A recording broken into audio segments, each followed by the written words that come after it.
So my name is Matthew Rizzi. I'm an AI researcher, consultant, and author. How many of you have heard of this AI thing everybody keeps talking about? Okay, I expect everyone's hands. How many of you are using like large language models like ChatGPT, Gemini, Copilot? Okay, most everybody. How many are using AI agents to automate? Okay, a few hands. Okay, so I tell you, if you haven't heard of AI agents, you will hear about them by the end of 2025. Like this is going to be the big buzzword of the year. And so to get ahead of everybody else, come to my presentation on AI agents. Essentially, we connect large language models in this feedback loop of observation, reasoning, and they can perform autonomous work. Pretty cool. I'm going to walk you through everything you need to know and how to get started. Thank you. Thanks, guys. Look forward to that discussion. All right, as you know, we have set up the corner over here. We have Jason DeLuca with his podcast. Did you want to speak? Hello, Tech Alley. How's everybody doing today? Who's been waiting an entire month to get back here today to see all these great folks and see these talks? Thank you all for coming. Love to have you here. As you mentioned, we are doing a live stream, so we want to get all of you. If you have a startup, if you are an investor, if you have an event coming up, if you have a meetup, anything you want to talk about, we want to get you on the live from Tech Alley stream. We want to be promoting your events. We want to be promoting Tech Alley. So we are going to be over right here in the corner. Come see us. We'd love to talk to you. We have a couple folks. Carmen's going to come see us right after announcements. You're going to come see us later today, right? So we're going to try to get everybody out there and expand our reach beyond this beautiful little corner of the world in downtown Las Vegas. Let the world know a lot more about what's going on in Tech Alley. Everybody have a great day. All right, thanks, Jason. All right, next up we have Kurt Walker. Kurt Walker's going to talk about who's got my money. All right, guys, some of you guys know that we built some technology that tracks all the capital that hits the market on a weekly basis. This is new funds with fresh capital ready to deploy. The last 3 weeks have been 700 million, 1.7 billion, and 1.06 billion across 10 funds. Last week was 15 funds. So every single Wednesday, we release that raise report so that you guys really truly understand when I tell you that capital is unlimited, it truly is, and capital is probably not really your issue. Getting market ready is. As far as sessions, you guys may know we have sessions 3 times a week, Tuesday, Wednesday, Thursday. It's all online, so you guys can hop in and check those out. On Tuesday, we have an AI agent session online with some of the best minds from all over the world that are literally spending every waking second tracking what's going on with AI. As you guys know, Fusion 42 is super forward thinking when it comes to that. Number 2, we have a European founder that's been around a bunch of exits. It's going to be giving her perspective for the fundraising fluency session on Wednesday, how people should be thinking about that. And then, as you guys know, we do Pitch Kung Fu's 3 times a month, every Thursday. This Thursday, though, is a little different. Instead of being focused on feedback at the pitch event online, we've got a Fused and Funded session where we pick 5 founders. We have a Vegas founder coming to this one to actually get them checks. This is online, 9 a.m. for all these sessions. Today, we're going to be talking about pitch decks. And you should probably know about how pitch decks work and what they say about you when you send a pitch deck to somebody. We're going to be covering that. We also have the Global Super Accelerator that we're going to be launching soon. We're one of the only accelerators that doesn't take any equity in your project. So you guys are welcome for that. And on top of that, we have the next Raise Fundraising Summit coming up in June. You guys were at the last one. We interviewed 55 of the best fundraisers from all over the world. People that exited their companies, been investing for 20 years to get their feedback on what are the best practices. That's coming up in June. And then every single month, as you guys know, we have events in person, either on the Strip or at the Venture House properties and beyond. So we look forward to seeing you at this session here at 11. Quickly add, so Fusion 42 Venture House has been a phenomenal friend and partner with Tech Alley. And if you haven't been to the website, we put go to market links, we put pitch kung fu links, and there's the data room links. I've been to some of his the Fusion 42 events, and I tell you, I love them. Because I think it's critical feedback instantly, right? And so you can see who's being helped, and how it affects them. Just to share a story of my own, with my startup, about a year ago, a person said, hey, you need to learn how to start pitching. Come to this pitch event, it was shark style pitch event. And I never did a pitch event before. I wasn't really looking for money, but I thought, what the heck, can go up there? I gave my pitch, and they tore me up, right? But it was big. I didn't need money, so it wasn't they could offend me. But I thought, all right, well, I definitely need to learn how to pitch. So I took that advice seriously, restructured my pitch, and then the next pitch event I went to that wasn't associated with Fusion 42, I won. So I mean, that instant feedback, even if it's critical and it hurts your feelings a little bit, really does help. So it's really neat to go to this the pitch kung fu, watch these folks that are going through their program pitch. You're really you're really seeing what really matters when it comes to pitching. And I think, just from my observation, pitches sound the same. It seems like they know all the right buzzwords. If you have someone to really dig it in and saying, well, why did you really do like sniff that bullshit right away? And that really makes you understand. So I just want to say, check out the Tech Alley website. You'll see the event. And we're doing a Telegram with the groups. And you can tell more, but we're going to put together a launch for that so that, the whole point is let's continue the conversation outside of every third Saturday of the month.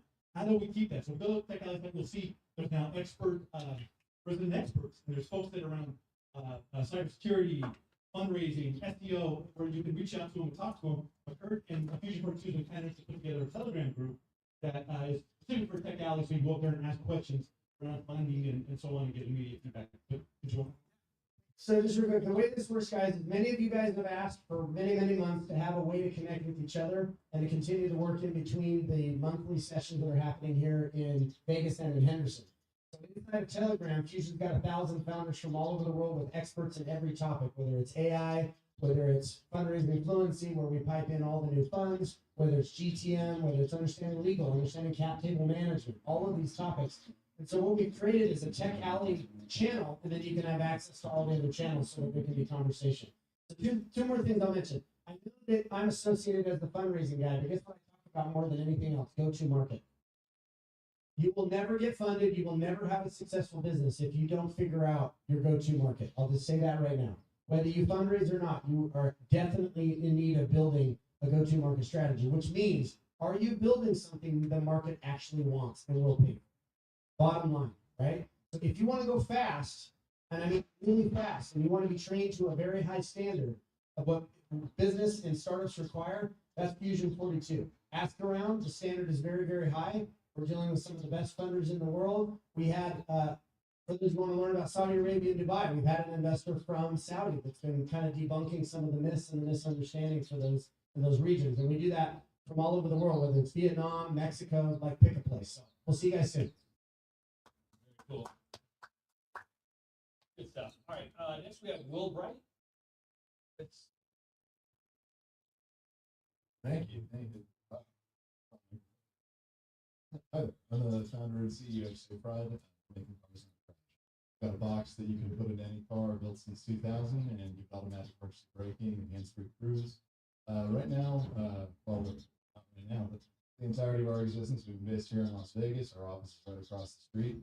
If you guys know anyone who's a really good vision engineer and is looking for a job or hungry, computer vision, also, if you know anyone who runs a car dealership, that's what I care about. That's our customers. Sell to car dealers, to automakers, and consumers. So, if you know anyone that runs a car dealership, if you know anyone that's really good at computer vision, please come find me, come bother me, talk to me. Glad to tell you more. Sorry, one more thing. I'm going to be doing a session at Tech Alley next month, fundraising for founders, Escape from Clowntown. So please, don't hesitate to attend. This is my second go-round. First company was started in 2012, scaled that to $100 million a year in sales, and sold that to Corsair, a publicly traded company. So been through the fundraising cycle sort of a couple of different times, and trying to help people who are just sort of trying to figure out. I mean, as was just said previously, GTM is the main thing. Traction helps you a lot, but you can easily waste a year of your life talking to the wrong types of people when you're trying to raise money. And if you're a founder, all you have is time. So trying to help people not waste a year of their life talking to the wrong folks. Very cool. Thanks so much. Well, all right. Next we have our AI marketing expert, Karma Hunter. Hey everyone, I'm Karma Hunter. I'm with UNLV's Office of Economic Development at Nevada SBDC. I am organizing an AI pitch competition, and this is hosted by SBDC, Nevada SBDC, and funded by Amazon Web Services. And this is for businesses to pitch about how they can use AI in their business. It doesn't have to be a tech company, it can be a regular business who wants to use AI in their business. And the winner will be getting $35,000. So if you would like to apply, me, or there's an article on Tech Alley website, and there's the flyer with the QR code for you to go to the link and apply. It will be on April 16th. Application closes on April 10th. The event will be open to public. You're welcome to come and enjoy the food and beverages at Fire Innovation Center. If you have any questions, and I'll have the flyer for you. Thanks, Carmen. All right, we have a lot of people on internet. So we have Sarah.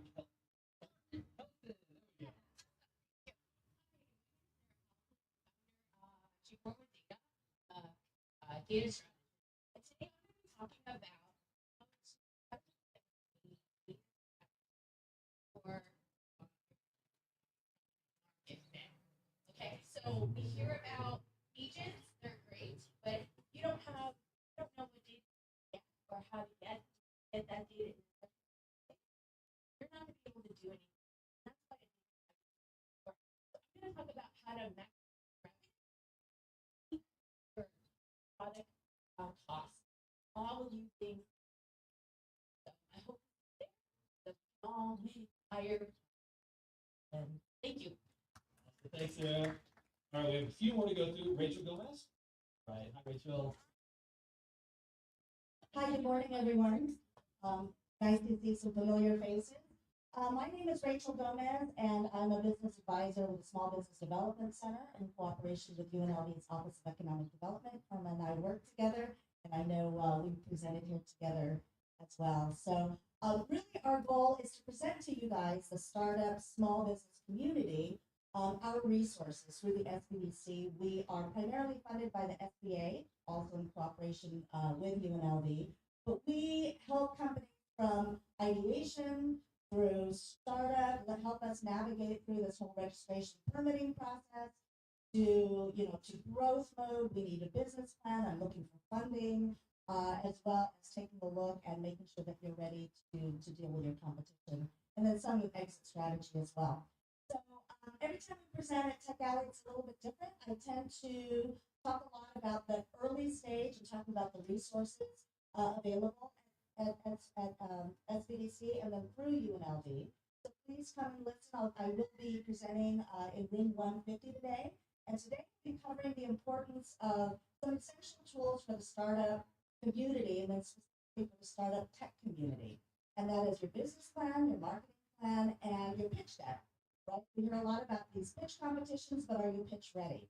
So let us help you get pitch ready and make sure that they all align with your overall mission and vision goals. Thank you. All right, we have a lot of stuff going. Okay. Will Wayne with Agile MD. Okay. What about Caleb Green? Startup. Josh will be doing demo time. Anybody else I missed that would like to about the session? Okay, let's go into lunch. All right, we're gonna have mixed green salad, veggies, Brussels sprouts, veggie soup, chips, grilled chicken, and carne asada. That was really good for lunch. All right, cool guys. Well, the sessions will start at 11 o'clock, right down the road here. Just follow the path. Don't forget the QR code, everybody, to download to show you guys what time things are starting. And there will be also sessions outside on the doors there for your guidance. Have a great Tech Alley, everybody.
I mean, all I did was turn it. So if you turned it and centered it, it should be good.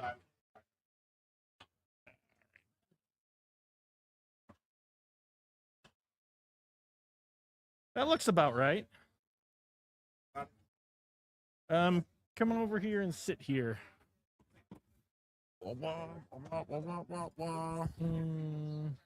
Hello.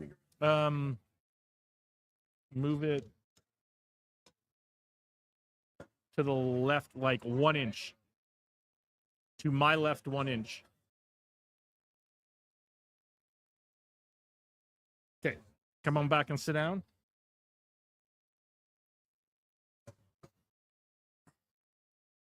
And then let's cheat you in a little bit. Cheat your chair in a little bit. Cheat mine out a little bit.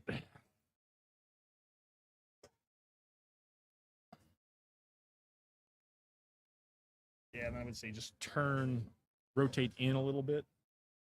Rotate in a little bit. So there you go. All right, I think we're good there.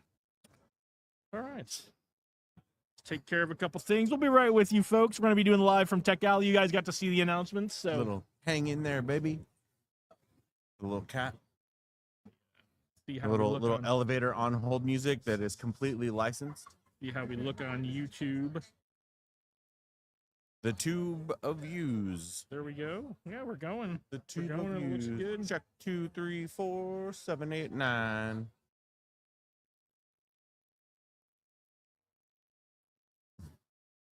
We on all the spots? Where's it at? Oh, yeah. It's going out to I see Pursue it. Vegas and Tech Alley and my channel and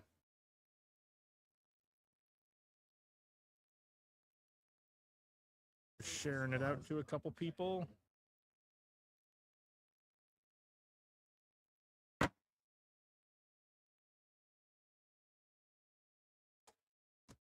And we're back. All right. Well, how about that? We are live from Tech Alley, March 2025 edition. It is a gorgeous day here in Las Vegas, which it has not been for the last couple of days. Yeah, So it's rained yesterday. it's It was yeah, like it torrential rained like downpour. 3 days in a row, which I'll never turn down rain, but that is very unusual for us to get rain like 3 days in a row here. So Yeah, especially after going for like what?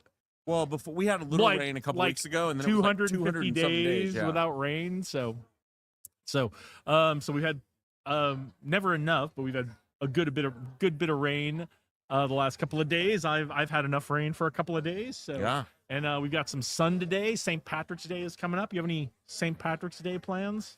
What is that? That's on Monday, right? Monday, yeah. I feel like there's something that I'm supposed to be at. And if you're watching and I'm supposed to be at something, send me a calendar invite because I have no idea what it is. I feel like in Las Vegas, there's probably something going on St. Patrick's Day. Oh yeah, so. it is. It's I don't drink anymore, so that's That's true. It's Yeah. not one of your major holidays like it is for me. It- although although I have a bunch of things going on Monday and I have a bunch of things going on Tuesday, so I will not be partying on St. Patrick's Day. I will be hopefully catching up with a couple people tomorrow for the afternoon and spending the afternoon in a moderate but fun fashion. it's true. So, Very cool. Yeah, I'm taking it a little slow. Yep. So what are we doing here today? Tech Today- Alley, right? Today there's a lot of great. I heard the lineup. There's a lot of really. It feels like AI is the hot topic. AI, yeah, seems to be the hot topic. You know, it's funny because AI has been the hot topic for a while, and now it just seems like everything's settling into having an AI component. So Yeah. it's it was everybody's like AI, like my AI thing, and now Yeah. everybody's got an AI as part of their thing, which I Yeah. think is great. So I am I'm a late adopter for all that kind of stuff, but I've been using it for a minute. It helps me create a lot of stuff. I use it to create all kinds of stuff and then edit it, fix it up, make it sound like me. But it's great. I use it for idea generation. Yeah. You know, like for content generation, that kind of stuff, and tell it to give it some parameters and criteria, and tell it to go create me 10 ideas. And I say, get rid of these 3 because we've already done them, and Yeah. get rid of these 2 because they're dumb, and let's focus on these 5, and generate me an outline, generate me a script, and then we go and we iterate on that, and then I get topics created. So Yeah. so it saves me, that would trying to do all that on my own without that help would take me hours and hours and hours. Yeah. And I can, in the span of an hour, I can have 5 ready to shoot scripts Yeah. on the day of, and that's going to have to get turned off. I wonder if it's picking it up. I think that's low enough. It shouldn't be a. Do you see it? You got to stop talking for me to know. Yeah, it's probably okay. Yeah, it's probably okay. Just want to remind everybody that the meetups are about to start. It's at 10:55. So if you go straight down this here, you can see the other Tech Alley sign. And there is going to be who's going to money in the theater. Meetup in room 355, and then the UNLV Innovations Suite 150, and then Agile and the already come wrong in 145. So my guys are heading down there. Get things started right afterwards. I'm right here because we got that free lunch served by the great Taverna Casera. They do amazing work. They really take good care of us. So come right back at 12 o'clock, 12:15, and then at 1:15 we're going to have the lab right here, the Python group, and then a whole another round of meetup. Make sure you scan the QR code that Okay, no problem. the agenda. Heading over.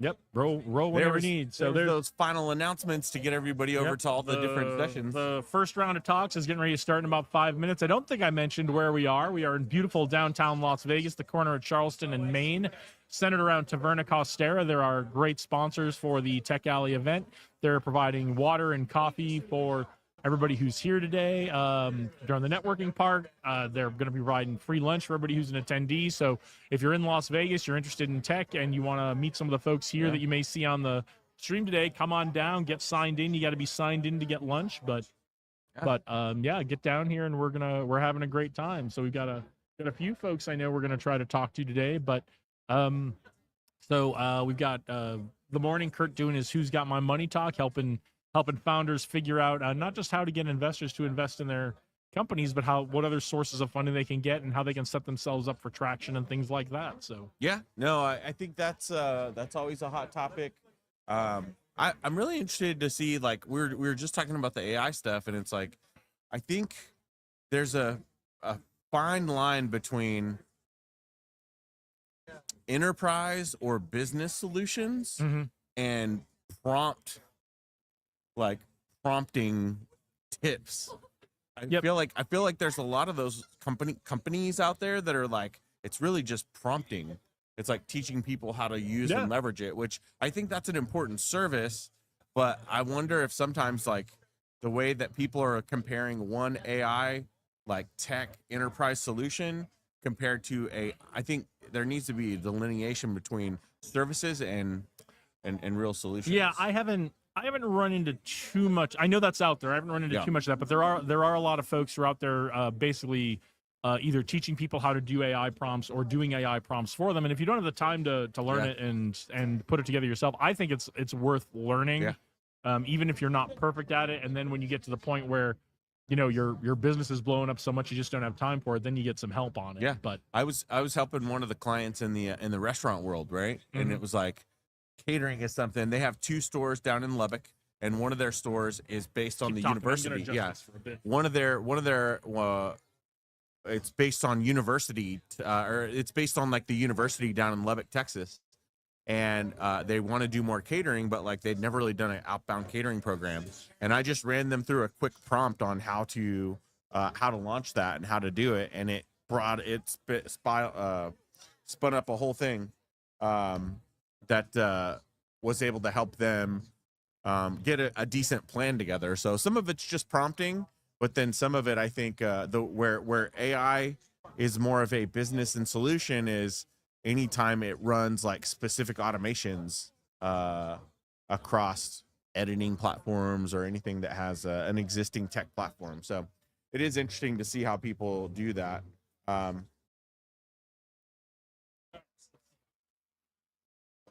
Layer off of the glass. All right, that's good. Much better. So you helped out that catering company. How's that working out for them? Yeah, it's good. I mean, it really now depends on if they apply it, right? Mhm. I think that's the interesting thing. Which is the I'm- important thing with anything, right? I'm guilty of it too, where I have like a ton of stuff where I've got 14 million notes and projects in the thing, but I've applied 5 of them. Yeah. So. So, all right. Well, let's have Karma jump in here. Let's She's going to do tell us it. about what she has going on, and then you and I can get back to catching up on stuff. So, come on down, Karma Hunter.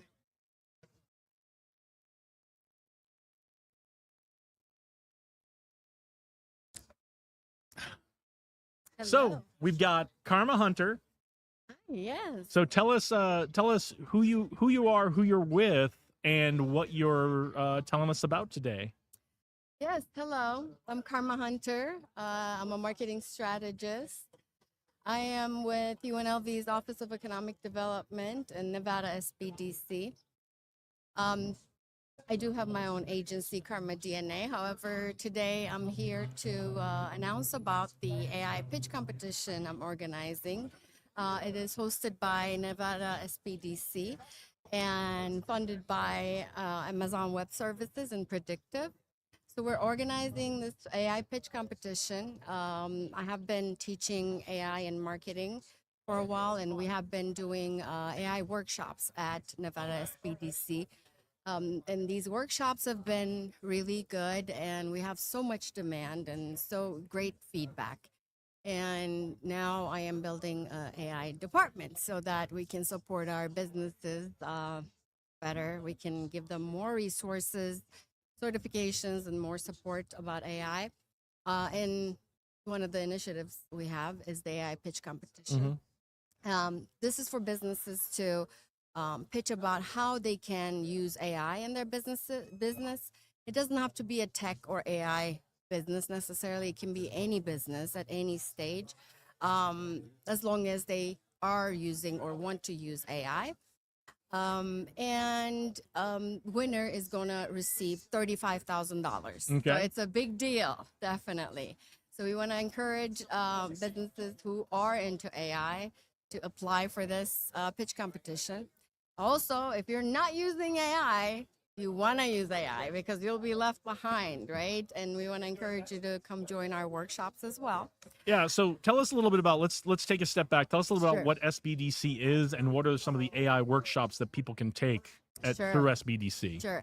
SBDC is Small Business Development Center. We are funded by SBA partially and partially funded by UNLV's Office of Economic Development. We are your tax dollars at work.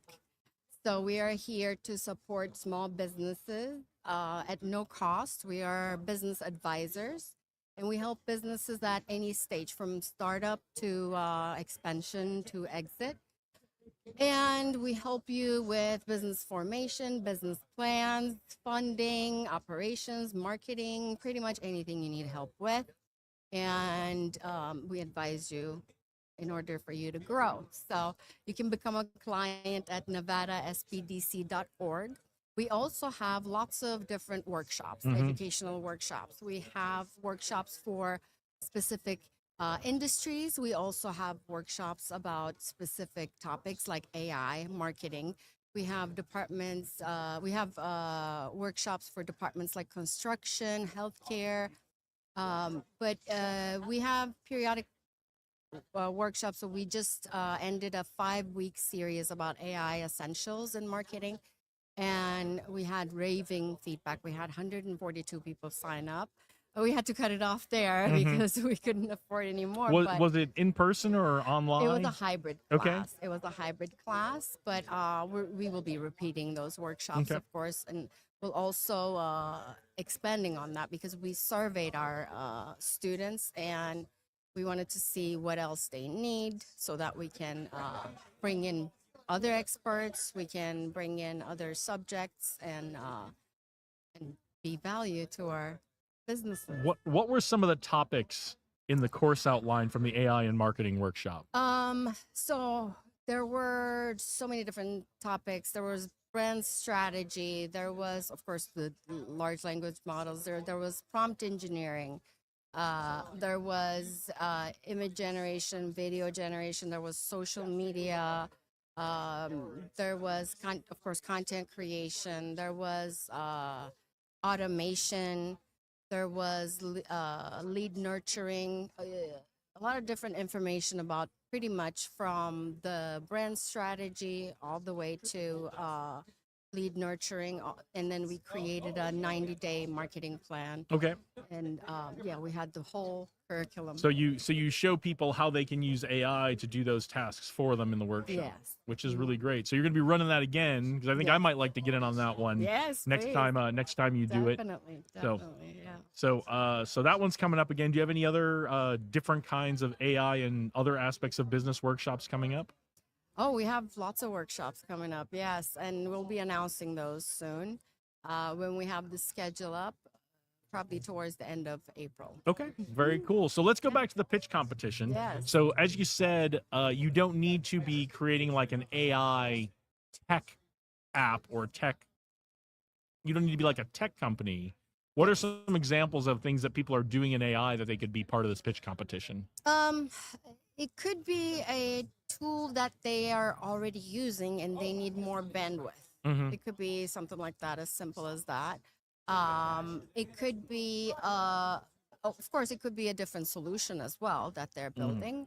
But I'm getting questions from some of the businesses saying, "Oh, does it have to be a completely unique idea?" Mhm. And that's why I want to mention that no, it does not have to be a completely unique idea, or it does not necessarily have to be a tech company. That's why I want to mention that. It could be something that you're already working with and you may just need So more you could be bandwidth. providing a service where you use AI to provide a service to somebody. Exactly, yes. Mhm. Okay. You said there's $35,000 on the line. Is that Yes, cash? Is yes. that services? Is that what's the composition of the prize? It is cash and it is by Amazon Web Services. Okay. $35,000 cash. Which is impressive, because a lot of these competitions are typically some combination of cash and services. So Yeah. so $35,000 cash. Don't sit on this one. Yeah. How do people apply to be part of the pitch competition? And do you need to be local to Las Vegas? How does all that work? This is for businesses in Nevada. Okay. You don't have to be a business in Las Vegas. As long as you're a business in Nevada, you can apply. So in order to apply, we do have a QR code on the flyer on Tech Alley website. I did write an article. There's a flyer there with the QR code and my picture.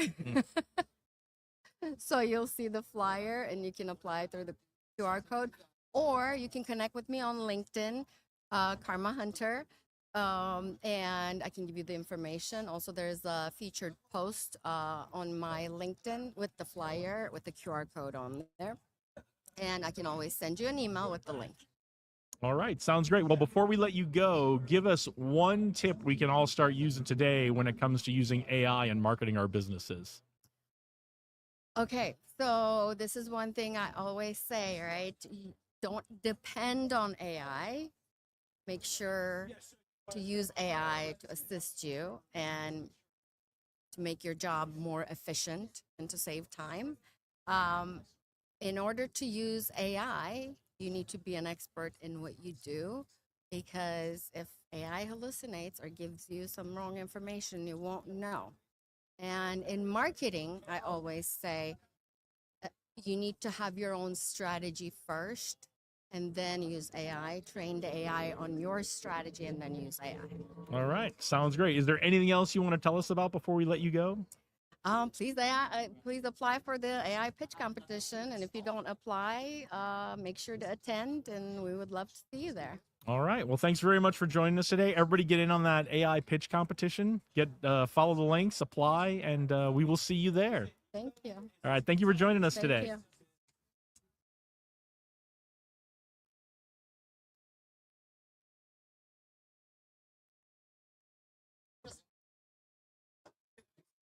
All right. So are you going to get in on that? I'm trying to think of a way that I I'm, can. I mean, there's definitely ways that I can, especially with everything we're doing with Pursue Vegas. I'm just looking at a way that it'll be a compelling pitch. And I'm curious. I'm always curious to know like what the guidelines are. Yeah. And like what they're actually looking for. I am interested. It's cool that it's cash. Yeah, I was not expecting that, to be honest. I was Yeah. expecting to be a bunch of I wonder if Amazon if Web Services stuff. I wonder if they're gonna do it like the World Poker Tour and just have like $35,000 in ones, Like stacked. just like stacked up as a thing. Maybe. That'd be cool. Maybe I prefer to get one of those really giant checks Yeah. that they give out at Yeah, charity I like events those or too, like yeah. golf events. I Yeah, would the Happy I would Gilmore much, checks. yeah, I would much rather have one of those. But That's yeah, for the but a photo pile op. of cash Yeah. is good too. Yeah. So You know what's Um, funny is on movies, $35,000 and $3.5 million fits in a briefcase. the yeah, exact same way. it's all the same amount of cash somehow.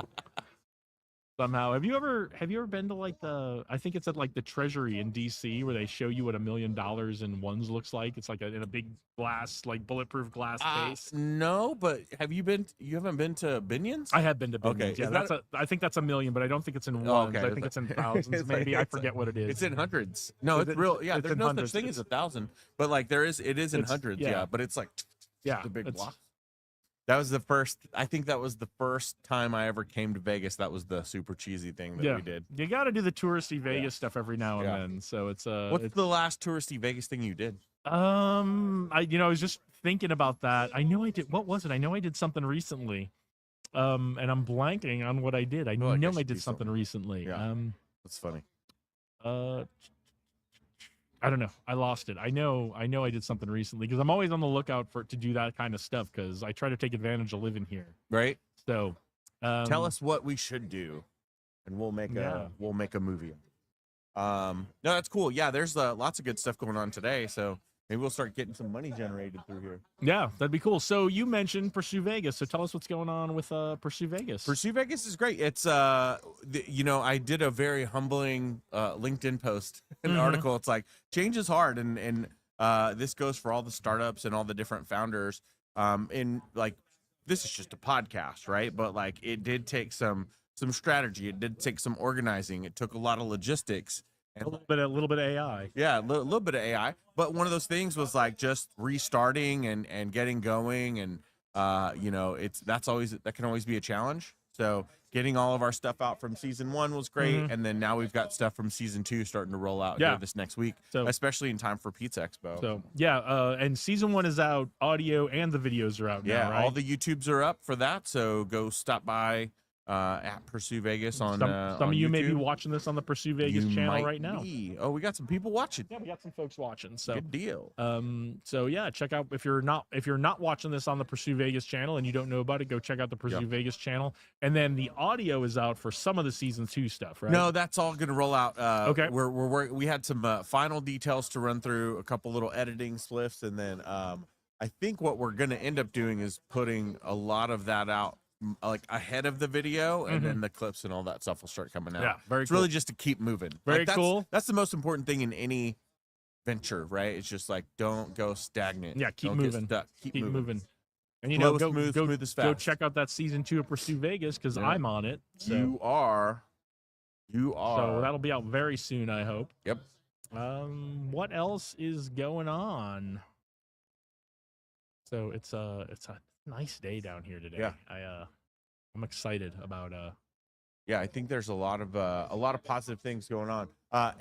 This is normally right where we start warming up. Of course, we talked about this earlier. This is the 5-year. We're right here in that pocket of the 5-year anniversary when this town changed. everything was a shut little bit. down. Yeah, it was just a couple days from now is the 5-year anniversary when the lights went out on the Las Vegas Strip, and that was hard to watch. Eerie. Yeah. Did you go Eerie. down to the Strip at all while things were closed? I did. Actually, it's so funny because it would be in April. I still have clips on my highlights because I did highlights Mhm. on my stories, and it was first Friday, and I was driving down the Strip, Yeah. listening to last Friday night, Mhm. and it was like this popping song, Yeah. 0 people. Yeah. Yeah, I drove down a couple weeks into it. I wanted to drive down the Strip and see what it looked like and what it was like. Because I mean, it's been years since you could drive down the Strip like without it being bumper to bumper traffic, even like middle of the day on a weekday. So I feel like I'm gonna ruin this for myself. It's like that almost every day right now. Most people don't know that. It's like everyone is conditioned to stay away from the Strip. Yeah. I take the Strip every day. is it And it's just easy again? Because Yeah. when I lived here the first time, it was you could on a weekday. you know, like a Tuesday through Friday morning, Yeah. you could blast down the strip pretty easily, especially if the freeway was jammed up for some reason. But I- in recent years, it has not been so easy to get down the strip. But now a lot of the construction is done. They were doing a lot of construction, and then they kind of tore everything up again to do F1 construction, and then they were completing what was left after that. So that's good to hear that that's done. I haven't driven down the strip other than to go to a strip property. I will say this. Oh, I know what I did. I went down to the Link. That's where I was. I was on the Link Promenade Yeah. last weekend. That's what. Oh, that's did you do the high roller? I didn't do the Did high you roll. zip I line? was just meeting some zip people line? from out of town, and we. But I did, I did go down to the Link Promenade, and we walked around a little bit and checked that out. So I used to zip line at Fremont every Christmas. So I will say this. I think they fixed it, but there has not been anything that makes me more angry and make me want to cuss more than when they're done with F1, they don't fix the lines on the Right. strip. I mean, it literally, it's like you've got 5 lanes of no lines, and no one can tell where they're driving. And it's like, you would think that would be the first thing that they could fix. And it's like, it was almost, you would think Yeah. they would just paint the lines Yeah. because the F1 drivers don't care. yeah, the F1 So- drivers don't even need lines. Right. But They're doing what they're doing regardless Yeah. of what the lines It's are. like literally a racetrack out there again, and it's only in front of Cosmopolitan where that, like, for a whole, like, I don't know, half mile. that's a stretch I am never on unless I'm actually going to Yeah. Cosmopolitan It's or weird. Aria or something Yeah. like that. So I think they fixed it. So drive down the strip, roll your windows down, the bump, Ice Cube. Do the whatever you line gotta- painting is minor to me, considering it takes, for some reason, it takes 2 months to set everything up and a month to tear everything down. That's the part I'd like to see fixed. Is like let's get to where we just take a solid 2 weeks to get stuff set up and a solid 2 weeks to pull it down. Yeah, yeah. There's no reason we need to start in September setting up stands for a race that happens right before Thanksgiving. Yeah, no, that's true. Yeah, they start tearing down the trees and putting up all the Yeah, stuff. Huh? it's crazy. So What's yeah. next? What's next big in the community? I feel like, is there a big conference coming? HumanX was this last week. Human X was last week. Transform is coming to town this week. Which one is that? That's the big HR conference. Are you going? No, well, I don't know. I applied for a media pass and I Oh. haven't heard back yet, so I assume I'm not going. Man. If they get back to me and have a media pass for me, I'll probably go for a little bit. We should go skirt the outside of that one, and just I find all the honestly- I side honestly parties. don't remember Dude, where it's- HR people rage. Yeah, there will be a lot of parties this week. I mean, there are a lot of parties whenever a conference comes to town. But yeah, Transform is this week, There was a payroll conference, and then Pizza this week. Expo's the next week, and Pizza Expo. bar Yeah. and restaurant is the same week as Pizza Expo. Man, right? that's gonna be a crazy one. I imagine the bar Yeah. and restaurant people know how to party. So Yeah, actually, I'm working on the final details for the after party on that Wednesday. fantastic. And then NAB will be coming up, and I've been to that one. That's fun. It's the National Association of Broadcasters. Yeah, so there's a lot of it's probably been 15 years since I've gone. I went while I was in the Air Force. We were looking at commercial off the shelf communications equipment. Nice. And there's lots of cool stuff there. Like they bring out like the new vans and the new it was satellite dishes at the time. I don't know what they're using for. I assume it's like Wi-Fi tech and other kinds of, I imagine Starlink is a big part of what they're putting on those vans. But yeah, it's cool. You get to see a lot of cool tech at NAB. No, yeah, I think so, and I think there's a lot of cool stuff that'll. It always spirals out from that, especially when all these different people come into town.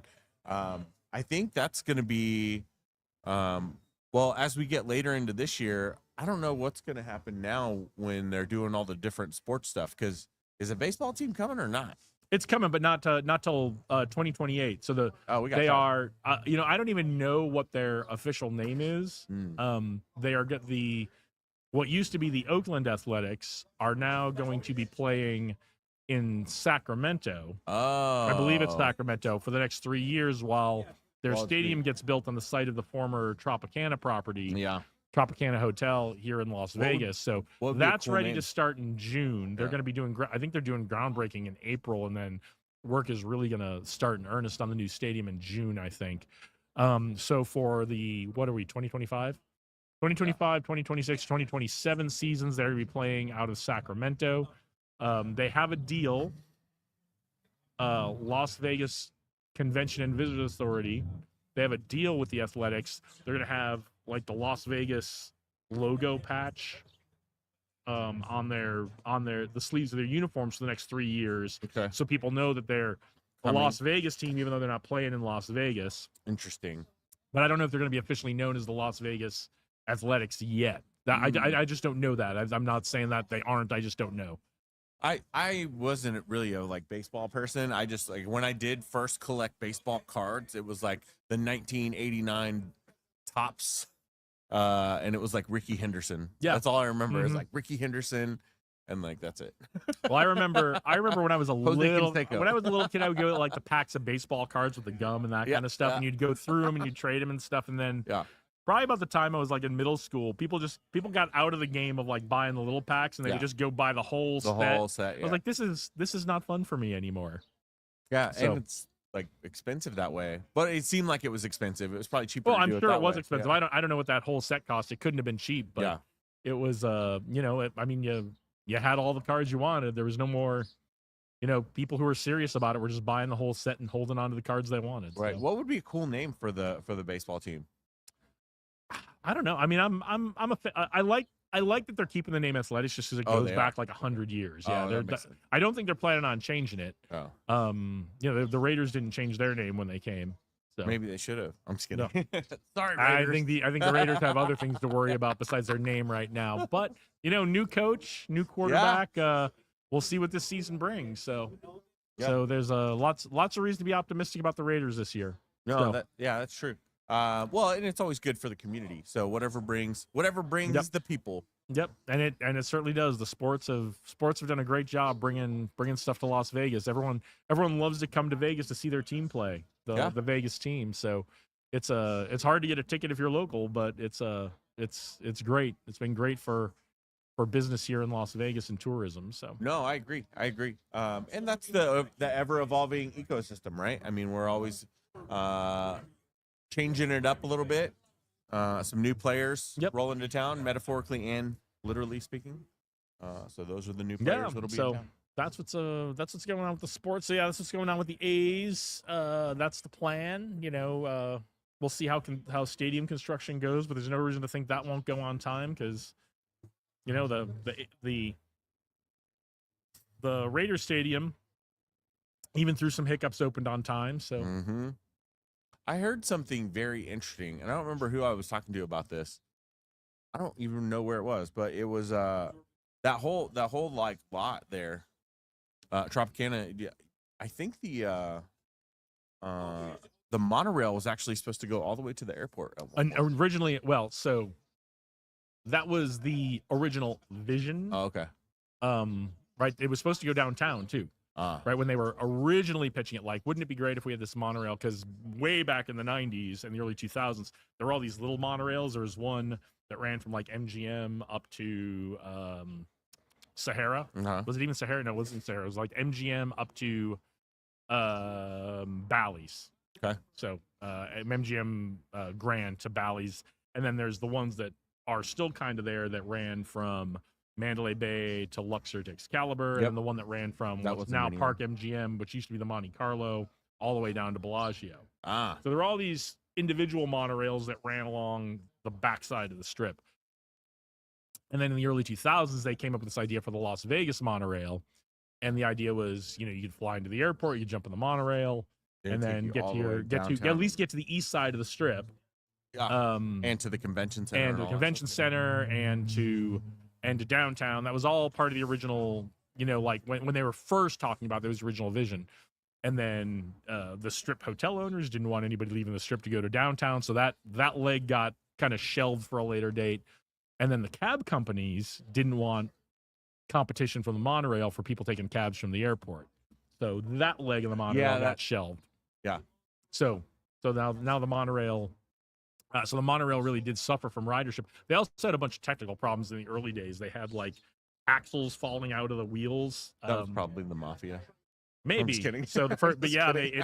I forget when it opened. I think it was 2005 or 2006. I was still living here when it opened, and they had a bunch of problems with axles falling out of the wheels and that kind of stuff. So I think we got we got somebody. Yeah, we got somebody. You want He to was- take this one? He's one of the speakers from earlier. Yeah. Yeah. Matthew Renzi. Will Will Bright. Bright. I was way off. All good. I heard Matt Renzi and then I thought that's when you were talking. I feel. Go ahead. You take that. You take this one. Well, did we meet before? Probably. I've been to a few tech outlets gotcha. over the last few years. Welcome aboard. Thank you. First time on the show. Glad to have the opportunity. Yeah, absolutely. Oh man. We have, you said Will Bright. Yes. Will Bright here on the live broadcast down here at Tech Alley. Will, tell us about you, what you're working on, and what you're excited about. Oh man. Well, I got my start in tech in 2012 in San Francisco. Sent a cold email to info@Kleiner-Perkins and said, we've got a new way of selling things on the internet. Do you guys want to talk to us? And they did. We raised our seed round from them. Then we raised our A from Mayfield, our B from August. We scaled that company. It was called Mass Drop originally, and then it was called Drop.com when we rebranded in 2019. Got big enough to buy the 4-letter domain. So Nice, you know, nice. good times. So was that all out in San Francisco, right? Yep, Okay, yep. cool. That was all in San Francisco Bay Area. So we had offices in Kleiner-Perkins space actually initially, and then we moved up to the city and had 3 or 4 different spaces up there. And then in 2018, we decided to take the company remote. We had a 2-year transition plan, and our original plan to be remote was June 2020. And so it ended up working out okay. Yeah, that's funny. You know, we were able to get out of our $1 million a month lease for our office, which is part of the reason why we didn't want to be there.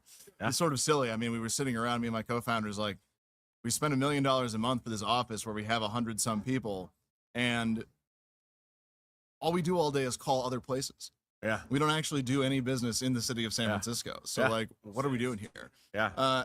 Anyway, and so I moved to Vegas in 2020.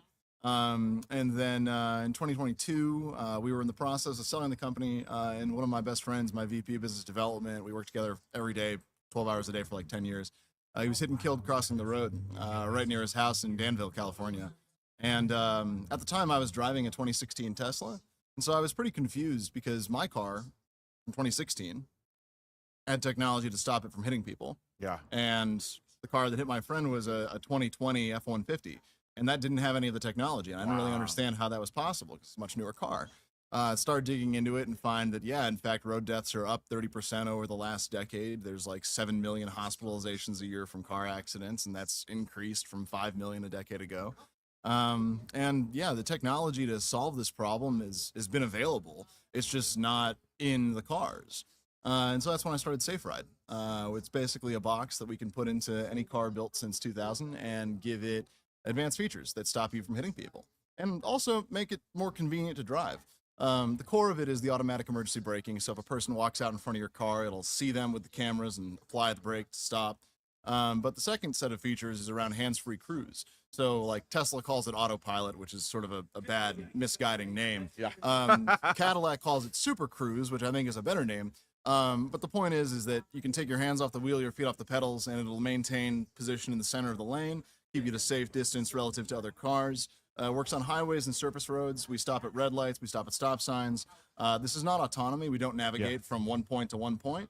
But the long and the short of it is that all of the car dealers in the country are going to be able to start putting this onto the cars they sell, which the dealers, they only make a little bit of net profit. Like when they sell a used car, they only make like $500. Yeah. So we enable them to make like $1,500, $2,000. And the result will be that the 45 million cars that change hands through them will stop hitting people. So sort of a long explanation, but so how do you attack something like that from a industry standard? Is it you try to get the mass group of individuals to catch on and then go more, I don't want to say enterprise, but more of a industry level, or how does that work for you? Yeah, so the question really is, what's the fastest way to get into 300 million cars? Yeah. There's 300 million cars on the road in America.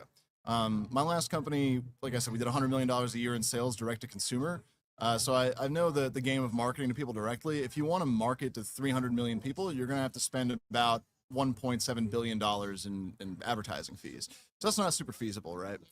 It's also kind of a slow game, getting to all those people individually. Yeah. On the automaker side, they only produce about 12 million new cars a year in total. Yeah. For the whole United States across all automakers. So like maybe you can make a deal with a couple of them, get into like a slice of new production. It's like it's a long time to get to 300 million cars. But of those 300 million, 45 million change hands through dealers every single sense, year. yeah. People are trading in their car, trading up, trading down, moving it around. And so if you want to get to 300 million cars, dealers are far and away the fastest path. Interesting.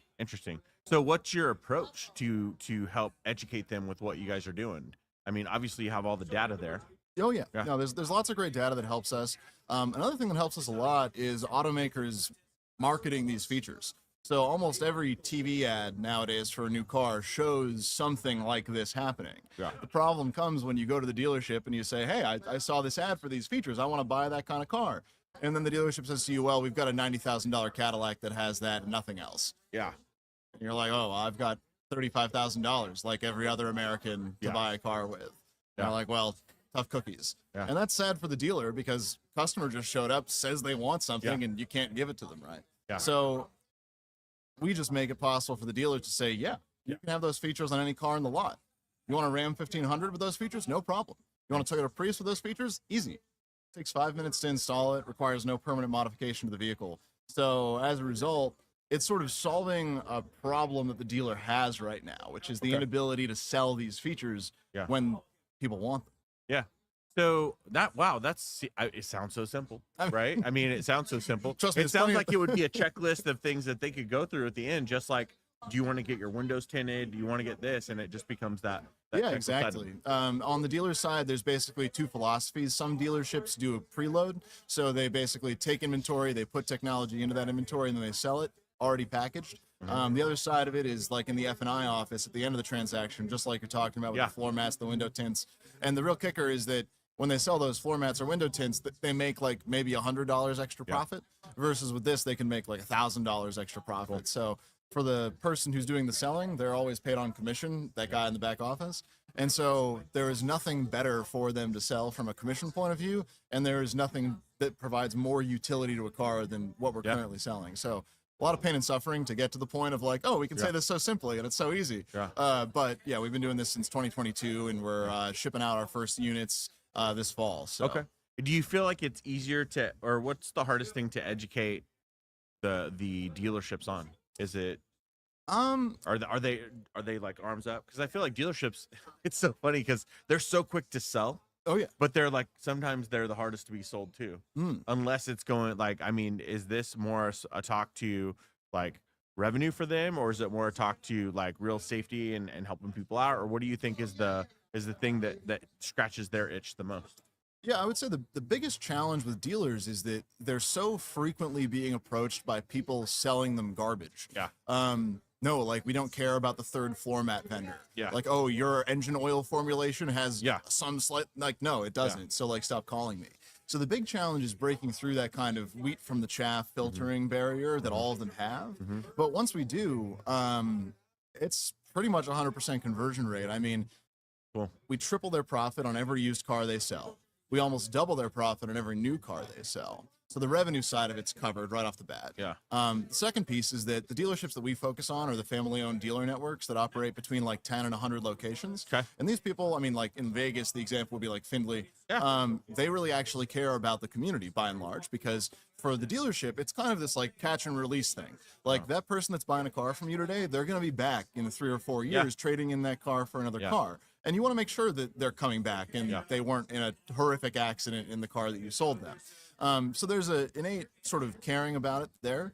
And then the last piece is that because of our position in the car's control system, we can see everything that's going on within your car. And I don't mean that in a surveillance way. I mean that in we can see that your transmission is starting to shift out of time. That means that you need a transmission service for $300. And if you don't get that transmission service in a year, you'll have to replace the transmission for $3,000. Okay. So the upshot is that consumers get data-driven insights about what their car actually needs, Yeah. instead of like having to trust some guy to like Yeah.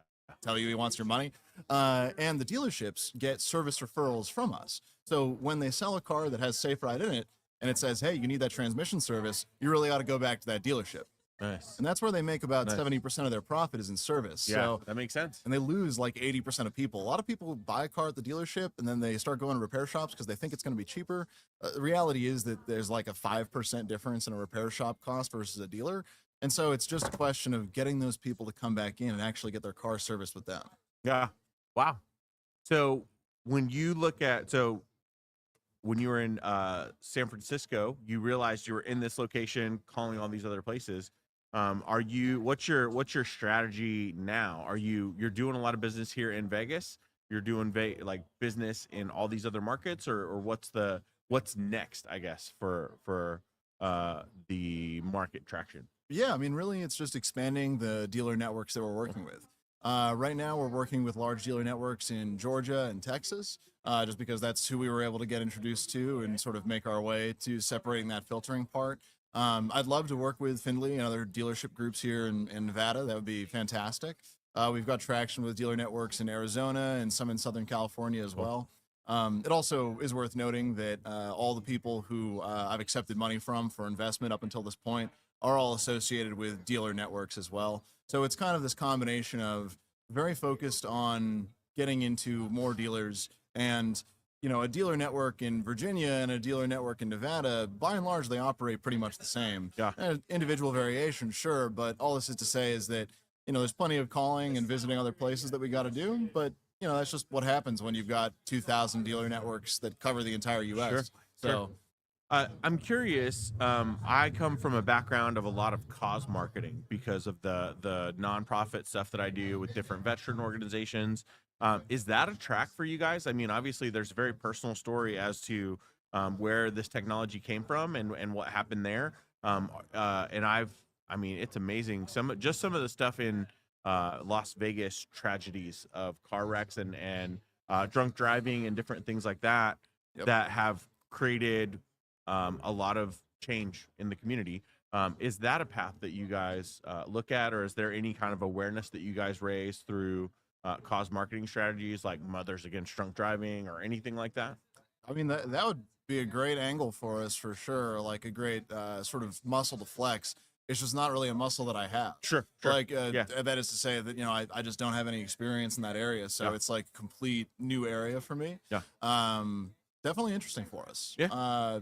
I've heard people say, "Oh, you should talk about that more," and I'm like, "We should." Yeah. I'm not like, my general philosophy is like, let the market speak, and this fall you'll start seeing it at dealerships. But yeah, man, there's definitely more to be said. Yeah, I love it. Well, thanks so much, man. Where can people find you, and where can they connect to everything that you're working on? Yeah, absolutely. LinkedIn is the place that I post the most. I talk about fundraising. I talk about running hardware companies. So if you care about any of that, Will Bright on LinkedIn. And then the company's name is SafeRide, and our URL is saferide.ai. So landing page doesn't say too much. Probably going to update it in about a month or so, but those are all the places. I love it. Thanks so much, man. Hey, thank you for having me. Good stuff. Are you speaking today too? No, speaking next month. Giving a little Speaking talk on fundraising. I love that. There it is. If you want to learn how to get the fundraising aspect from a company that's done it, you want to be at Tech Alley next week or next month. Indeed, next month. Yeah. Thanks, man. Cheers. Have a good one. You too.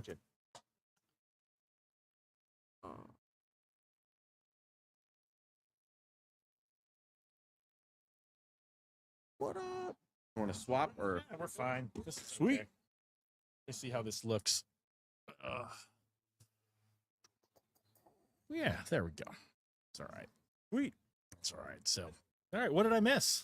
That was good. Will, I totally got him mixed up with somebody else, so I feel kind of weird there. But let's see. Yeah, it was no, it's very interesting. I did hear him speak earlier. I caught his announcement real briefly earlier. I knew it had something to do with cars, but I didn't know. Didn't know the whole whole Safe Ride. story. So it'll save some lives out there. Cool. And yeah, I think Very cool. I think it's always great. I mean, he moved here from San Francisco, so it's always great to have companies that come from other markets. Yeah. That decide to plant roots here, whether it be for the tax incentives and all that stuff, or it be just because they love the weather and they want to make roots here. But the more companies that we have that do get rooted here, I think the stronger it makes us as an ecosystem. And I love that companies want to come here for the reasons they come here. What I love even more is when people like Alex want to be mentors in the community and help mentor our startup founders and help us grow our ecosystem as well. Yep. Because I firmly believe that's the most important thing we need in our ecosystem is that mentorship from outside, from successful founders to help our founders take the steps, do the work, do the reps they need to do to get ready. I mean, that's probably, I guarantee you That's probably what they're talking about in Kurt's talk right now. Is you've got to do the reps, you've got to do the market research, you got to figure out the product market fit, you got to do the work, turn the crank every day before you even start worrying about raising money. Indeed. So you want to jump in, Josh? Yeah, let's have Josh. I'll switch with you, Dave. Yep. Whoops.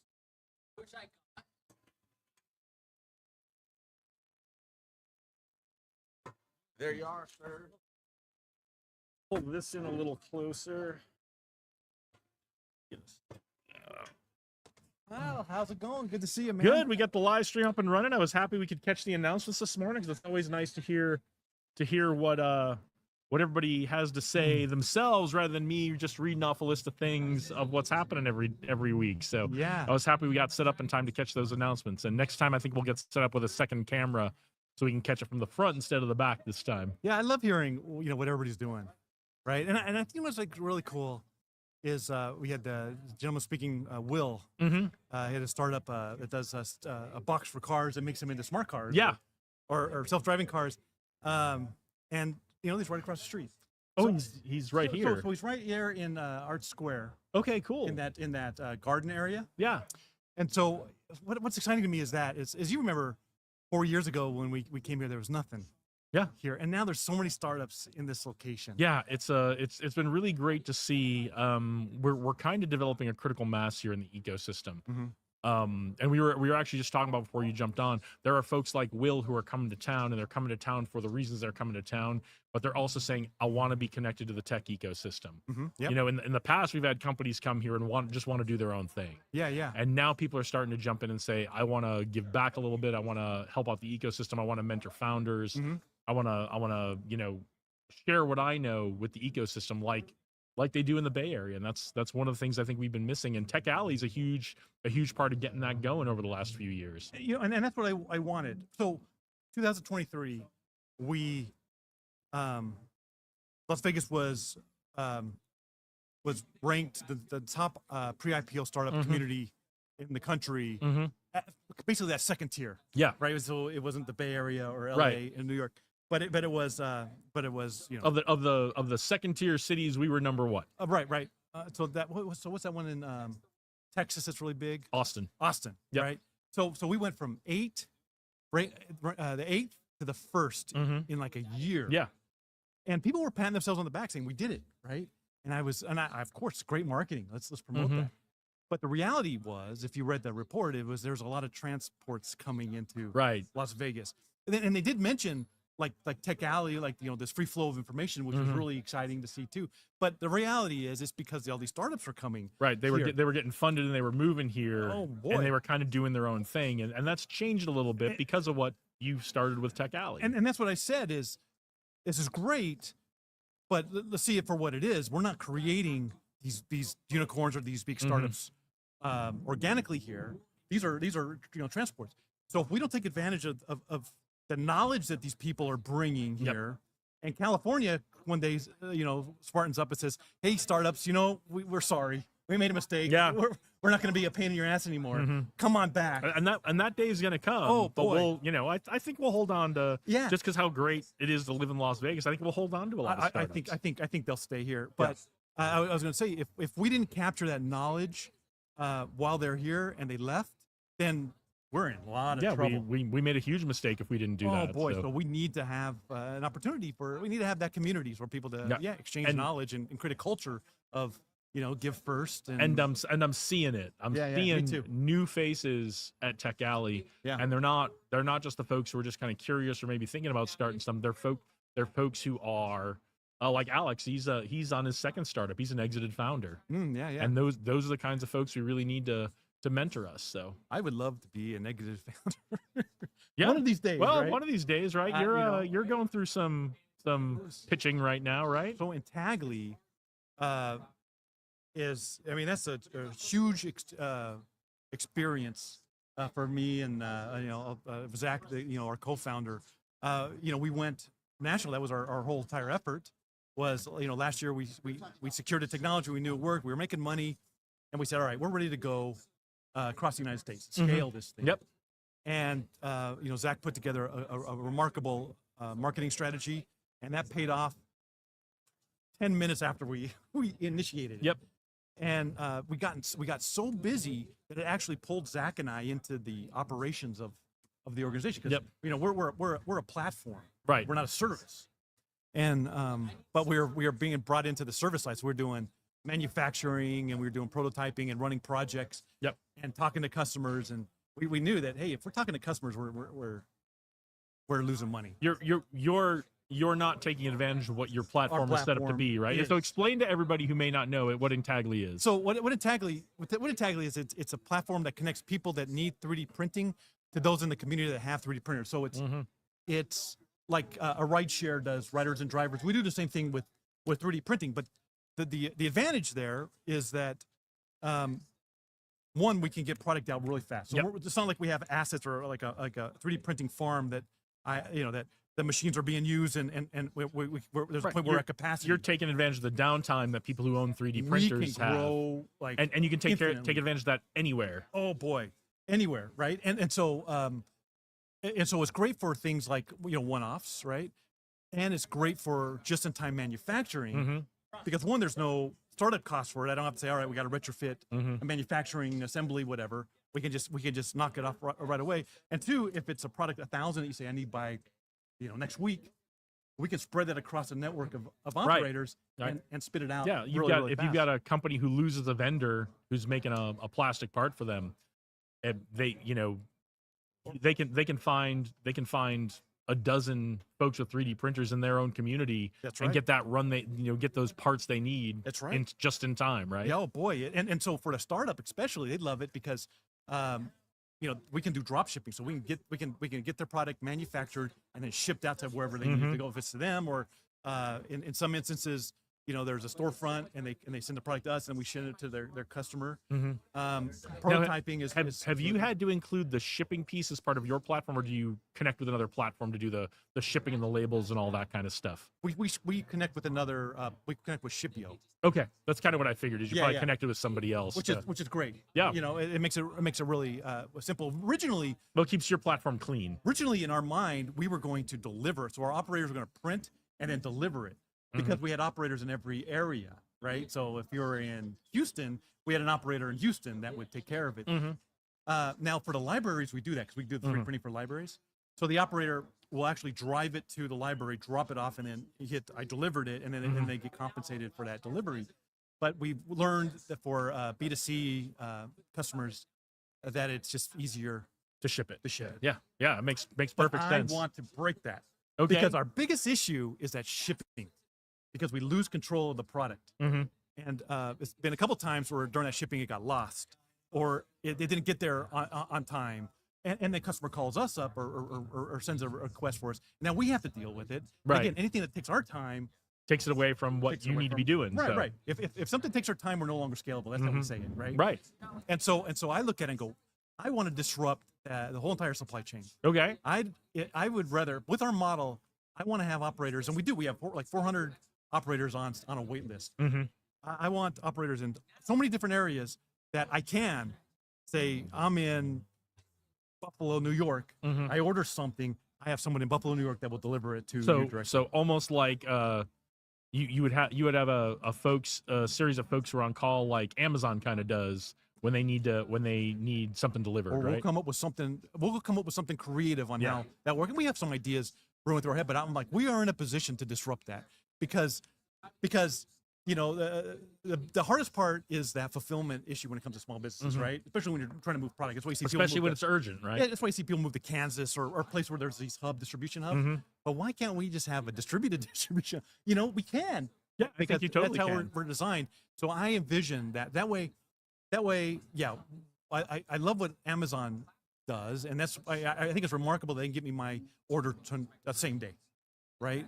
And I think that we can do the same thing, but we can manufacture it and deliver it. Absolutely, you could have one of your providers could be the manufacturing, and then there could be a whole separate part of the order process where it's, hey, I need someone. This needs to be a not shipped. This needs to be a hand delivered kind of thing. Who in our stable of folks is willing to drive over, pick this up, drive it to where it needs to go? We'll compensate them for it, right? Absolutely. And so I'd like to go back to that. Originally we abandoned that idea but I'd like to go back to it only because we run into so many issues. And these shipping places, you call them up and you say, hey, our product got lost or got damaged or whatever, and they go, screw off. Yeah. It's your fault. You Yeah. go, it's not my fault. Right. Your Yeah. store is the Well, one that wrapped it, right? You picked it up. Yeah, or it came 6 days when you paid for it 2 days. Yeah. Oh well, and Yeah. That's the answer. Well, yeah, and so now you have an upset client, and some things we've had to replace product. Yep. And you're going, oh, that hits the bottom line directly, and I want to get rid of that. Yeah, I think that's a great addition to your platform is to just get that extra layer of security for making sure it gets kind of hand delivered from point A to point B. Yeah, but we, tariffs are hitting. There is a big advantage to bringing manufacturing to Nevada, or back to the United States, Nevada as well. But what they call it, the fifth industrial revolution concept, and I think it is the gig economy. You have a lot of people out there with a lot of manufacturing equipment, and that's what these 3D printers are. They, rich dad, poor dad's idea that everything's a liability until it's making you money. And so you have a lot of these hobbyists that are just aching to do work and now can make some money on their 3D. They're making some good money. I mean, I actually was the one that had to fill in and pay the operators, and I was really pleasantly surprised at how much money these folks were making. Good. I'm like, Good. Dude, they just paid for their 3D printer. Yeah. Right. A month. And so, it exploded our product, our platform. Zach and I decided, all right, well, we're gone to the point where we're rescaled since we're the ones doing a lot of the project management. Yeah, the platform's got to do the work. Let's slow it down and finish the ones that we have, not accept any more of the the certain products. They're taking a lot of our time, and then find a way to incorporate that back into our platform so that it doesn't depend on us. It's all automatic, right? So I'm excited about that part of the business, but I think we're going. I mean, we've done it right. Yeah, sky's the limit. And I'm excited about being in this space and and we're talking about Tech Alley. What did I know about doing a scalable startup? Right. Nothing 2 years ago, 3 years ago. But I talked to Kurt. I talked to others in the field that give me advice. And I think one of my biggest advantages in life is that I listen to advice. I go, let me actually take that and see if it'll work or not. I've had this conversation with 2 people in the last 2 weeks about we should always listen to advice. Yeah. We don't necessarily need to take the advice. We might decide that's not the right choice for me. Yeah. But it's always worth listening to advice no matter who it's coming from. I think that's important. Now, sometimes, and I do this too, where there's some startups where people go, let me just give you advice, right? You're just like talking about it. And then they break apart your business and you're like, how did I give you the impression that I didn't know what I was doing? Yeah. right? Yeah. So there's some advice that you kind of like, unsolicited advice, I guess. And then unsolicited advice, right? Where you're like, I try not to offer unsolicited advice. Why did I give you the impression that I didn't think about this? Yeah. Right.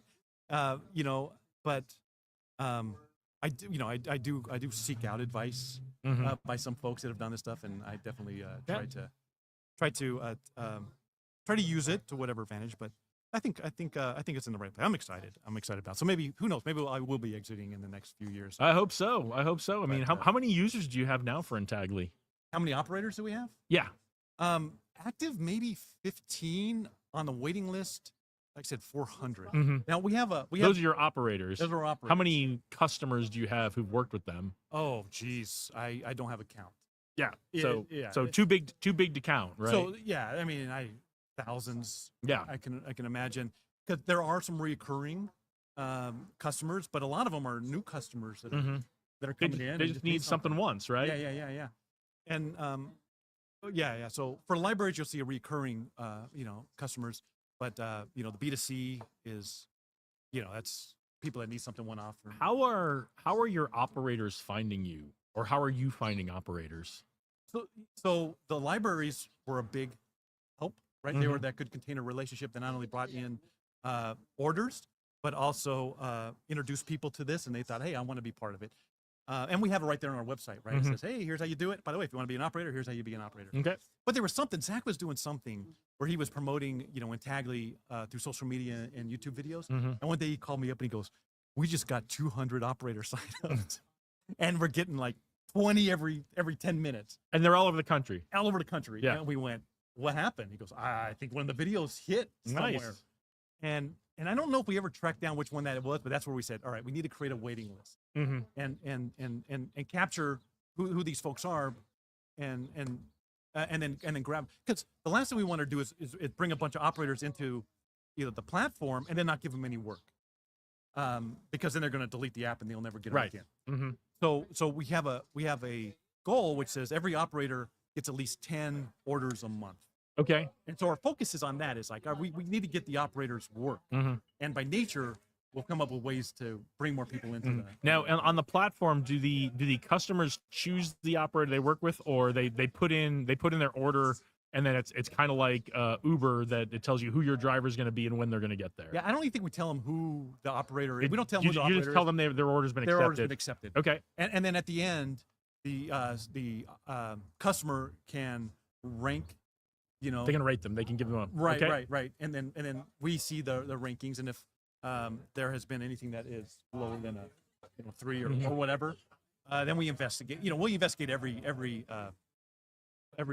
order that gets anything else outside of a 5, but then we have to say, all right, well, maybe the operator is doing well. So at part of the process is the operator will take 2 pictures of the product before they ship it, Okay. so we can go back and look at those images. And Okay. say, all right, well, It looked like what the spec was. Right, right. Just we kind of match it up, and then yeah. And we've So- only had one that is no longer part of the platform. Everybody else is, we get Okay. mostly 5s. Right? and are you vetting them before they come in, or is Oh, it yeah. it's just a process of making sure there's enough work for them? No, they come in, they sign up, and then they get 2 test prints that are sent to them. Okay. And that shows that they know how to use the app, that they actually know how to use our printer. They're really small prints, but just test their But configuration. it's their a little calibration of their little printer. quality control Yeah. method. You can if you can use the app and go through the It's- process, and your print looks good. And again, they're just calibration It's- testers. It's simple enough that it doesn't take a long time to do, but it's complex enough that they what they're ingesting into their system is catching little details, right? And if they do that, and then we approve them, and bam, they're immediately brought into the platform, and, Mhm. and they can start accepting orders. And it works in a couple ways. We know what kind of printer configuration you have, or the Mhm. size of your setup, the colors that you have, and the type of filament that Mhm. you have, and then your location. So the first thing it does is it goes, okay, I'm ordering in Denver, Colorado. Mhm. Who's in that area? What's the radius you guys use for location?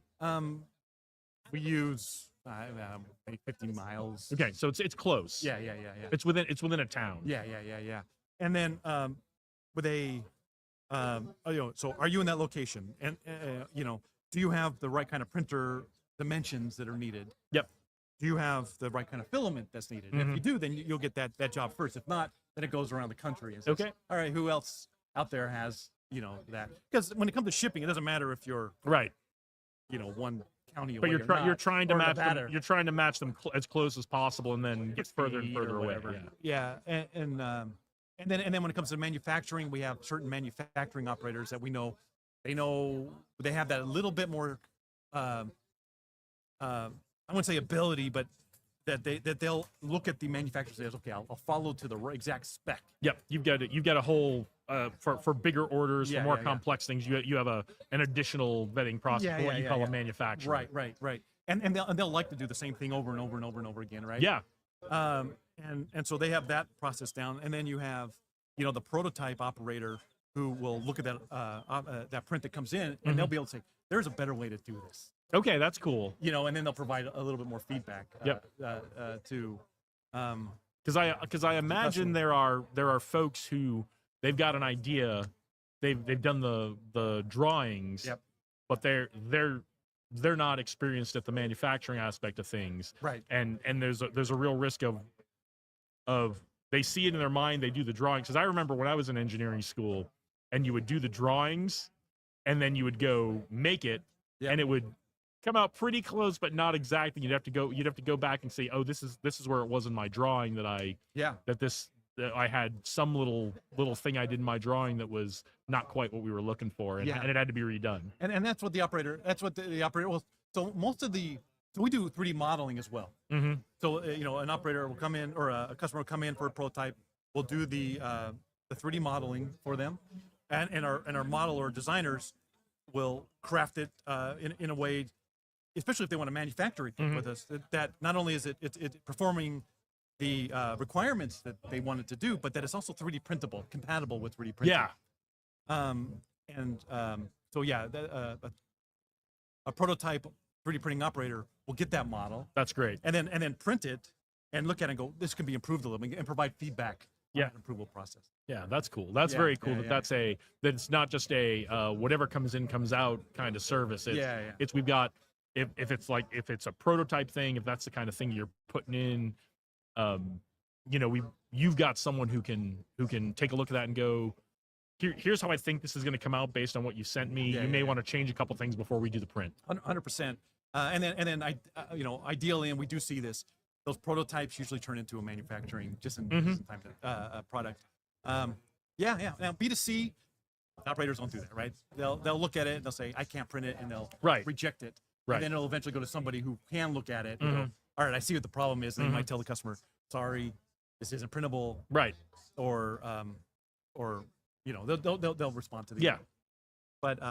But B2C, they really don't, those operators just print. But manufacturers, have a different level in it. Yeah, we expect a little more, right? Right. So And they make a little more money on that one. cool. Yeah. So that's really exciting. What's funny is what I've been working from home for like 5 years, Mm-hmm. and every morning I'd get up and I'd say, I'm dressing for work, right? Yep. I would put on my pants. I wasn't working in pajamas. Yeah. Right? And I felt that was the best way to do things. We've been so busy these past 3 months that I go to the gym and I work in my workout clothes. Yeah. Right. And have you ever seen the movie Mr. Mom? Yeah. I kind of feel like Mr. Mom, right? Where you're just getting real comfortable and walking around Yeah. in your sweats. And Yeah, there are a lot of days I come back from the gym and I don't yeah. get to shower right away. Hey, Nancy. I need to go back into that, dressing good. I'll follow Yeah. the movie. I'll throw my sweats in the fireplace with the Rocky Balboa. Yeah, song. there are a lot of days I get back from the gym and I intend to get showered and changed and all that, and then I end up sitting down at the computer working on stuff for a little while. Just And jump right into just it. because something usually popped up while I was at the gym, and it's like I'm just gonna take care of this one thing real quick. I'm gonna take and before I know it, it's dinner time. Yeah, and that's the thing that a lot of our customers are back east, so we work on that back east time. Okay. For things, and which is surprising to me that our clients that it's the back east that's taking advantage of the manufacturing and so on. I love Nevada, but I'm like, why aren't Nevadans taking advantage Well, of, we don't. of this? We're starting to, but we don't make a lot of stuff here, especially in southern Nevada. Now we start, like, some of the robotics companies are coming in. We're getting some cool stuff starting here, and but yeah, we don't make a ton of stuff here right now, and I hope that changes. I do too, because I look at it and go, well, what are they doing differently because it's Maryland and it's Florida is huge, Texas is huge, and we're talking about just prototypes and I'm willing to just bet. B2C customers, outside of the manufacturing, and I'm going, why are they adopting this so much faster, right? It's interesting. I'm gonna solve it. That's interesting. But it's probably, you're right. It's just a more manufacturing maybe culture. Who knows? Yeah. It may just be a population thing, right? We're a population density thing, right? Is all from Boston down to Richmond, Virginia. It's very, very densely populated, and then Florida again. Once you get kind of that East Coast, central part of Florida, so it may just be a population density thing. Is they're adopting at the same rates, population density rates as everywhere else. It's just there's many more people back there. Yeah, it could be that So, too. But I find interesting it question. remarkable. It's an interesting question. Anyway, I'm glad we talked about it because the Tagly was a product of Tech Alley, and it's a Tech Alley success story. It's still we're still going strong. Let's see how it is. But you're looking at somebody that two guys that never run a scalable startup before, and we're trying to make all the right decisions. And you're on your way. You're like I said, a Tech Alley success story, a Las Vegas startup ecosystem success story, and you're still in the early stages, but you're doing something. You did your market research. Oh yeah. You talked to the people who are your potential customers. You created a platform that solved the problem, that it wasn't a solution in search of a problem. You've done all the things that all our mentors tell us we should do. Yeah. And you've made mistakes and pivoted along the way, but Oh, you know, yeah. every startup does. And now you guys are in a position to, you know, you're really starting to grow, and you're in a position to mentor some of the other startups we've got in town. So Yeah, you know, it's funny. What's funny is that we made some mistakes and we just laugh it off, right? Like, oops. Yeah. Our first attempt at B2C, we lost money. We're like, Mhm. well, that's not how you're supposed to run a business. yeah. You know, we'll go back to that once we figure it out a little bit better, and then we figured it out. But because you had defined a really clear problem. Yeah. Right. It wasn't about your solution. It was about a problem you were trying to solve. Your first solution didn't work, but you were able to say, well, the problem still exists. And that's what a true pivot is for a startup. Yeah, It's, yeah. The problem still exists.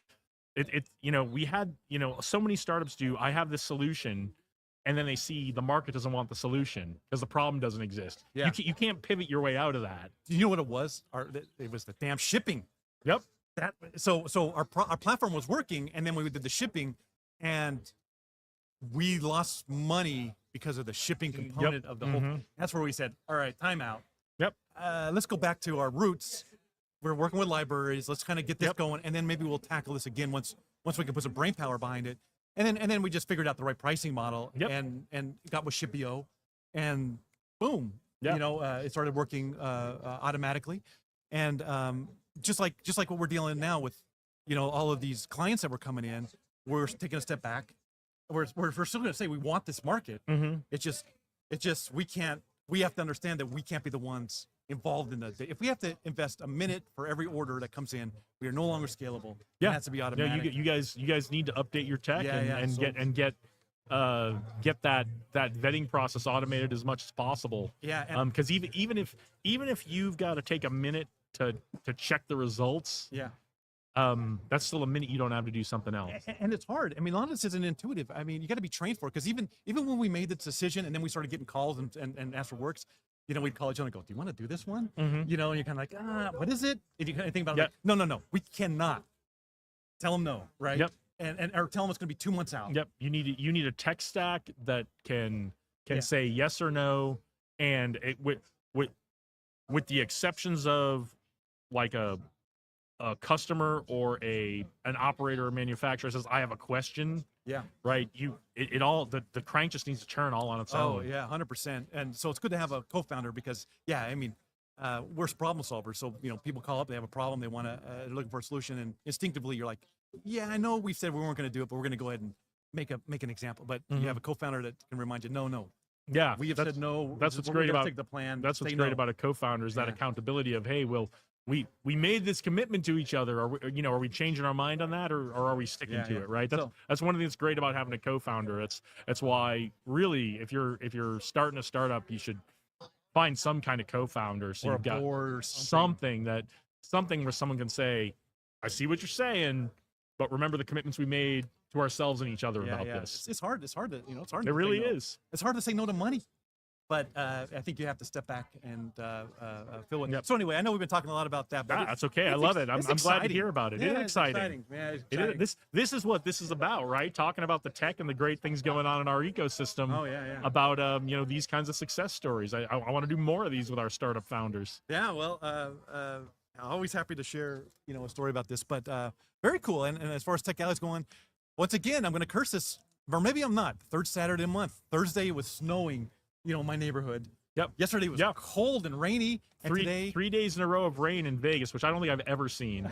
maybe that one winter in 2019. Remember that when Yeah. we got like 10 feet of snow up in the mountains here. Right. So, but 3 days in a row with rain was insane. And then today, no wind, bright Perfect. skies, Perfect March weather, day here today. 60-something degrees. Yeah. And third Saturday hasn't failed us yet. No. The weather's always dialed in great for the third Saturday of the month. They've the weather's always really helped us out, and the folks at Taverna Costera always incredibly helpful and gracious to provide us a great place to host this event and do this live stream and the coffee and the lunch and all that kind of stuff. So Yeah. Well, before I jump off, just a reminder, anybody that's if that's watching or watches this in the next little bit. Tech Alley is partnering with, I think Microsoft is the one that's hosting it, the Global AI Bootcamp. Mhm. So we're representing, Vegas to the world, And so there's some extra AI focused sessions that are going on throughout the day. The one that Vegas AI, which is always here, Mhm. it has Matt in there. Yep, Tim Matt's runs it. great. That's packed to the Matt Renzi, if you it's- guys don't know him, he's great. Oh boy, we will have this recorded, all the sessions, so you will see him. Yep. If you go to the Tech Alley YouTube channel. Yeah, so if you're watching this on the Tech Alley YouTube channel, come back, Oh, and yeah, all yeah, the yeah. sessions will be up. If you're watching it, it's on my channel or the Pursue Vegas channel. You're seeing this on LinkedIn or Facebook. Check out the Tech Alley channel on YouTube. That's And right. you can see all of the talks that went on today. Yeah, like, subscribe, comment, right? All the fun stuff. But anyway, you can see his sessions and his previous ones because they're fantastic. But yeah, if you can make it to Tech Alley, it's a great crowd, it's a great day, it's great sessions. And so tell us a little bit about the partnership with Microsoft and the AI Bootcamp. Yeah, so it's a global event. Adam Lopez reached out and said, "Hey, they're doing this in Houston and some other places. Can we do it during Tech Alley?" I said, "That's what Tech Alley was made for." Yeah. So we're working with Journey Gallery. We don't say no to stuff. Yeah, we're working with Journey Gallery, and they're providing their VIP lounge area for the AI lab, where Okay. you're using Azure AI. Yep. And they're going to walk you through it, and so on. And then after that, there is another AI session. So there's two extra AI sessions this month. Outstanding. Well, I definitely need to get Adam on here talking about what he's going to Oh, be heck talking yeah. about today. So Yeah, and he got us the Wi-Fi. Are you on the Wi-Fi or the? no, I did not. I'm on my own Wi-Fi, but we look and sound great. Last time I checked it on All right. YouTube, but yeah, if maybe we'll take a pause and jump onto that Wi-Fi and see if we look and sound even better. All right. Well, I'll let you get. There's a lot of people. I'm All right, sure it you're looks gonna like we do it. got some folks waiting. So thanks, Josh. man. Always a pleasure. Oh, always a pleasure. Thank you.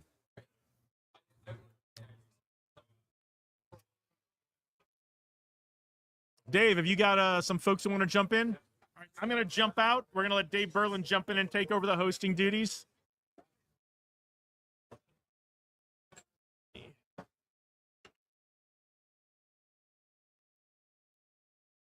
Thanks, sir.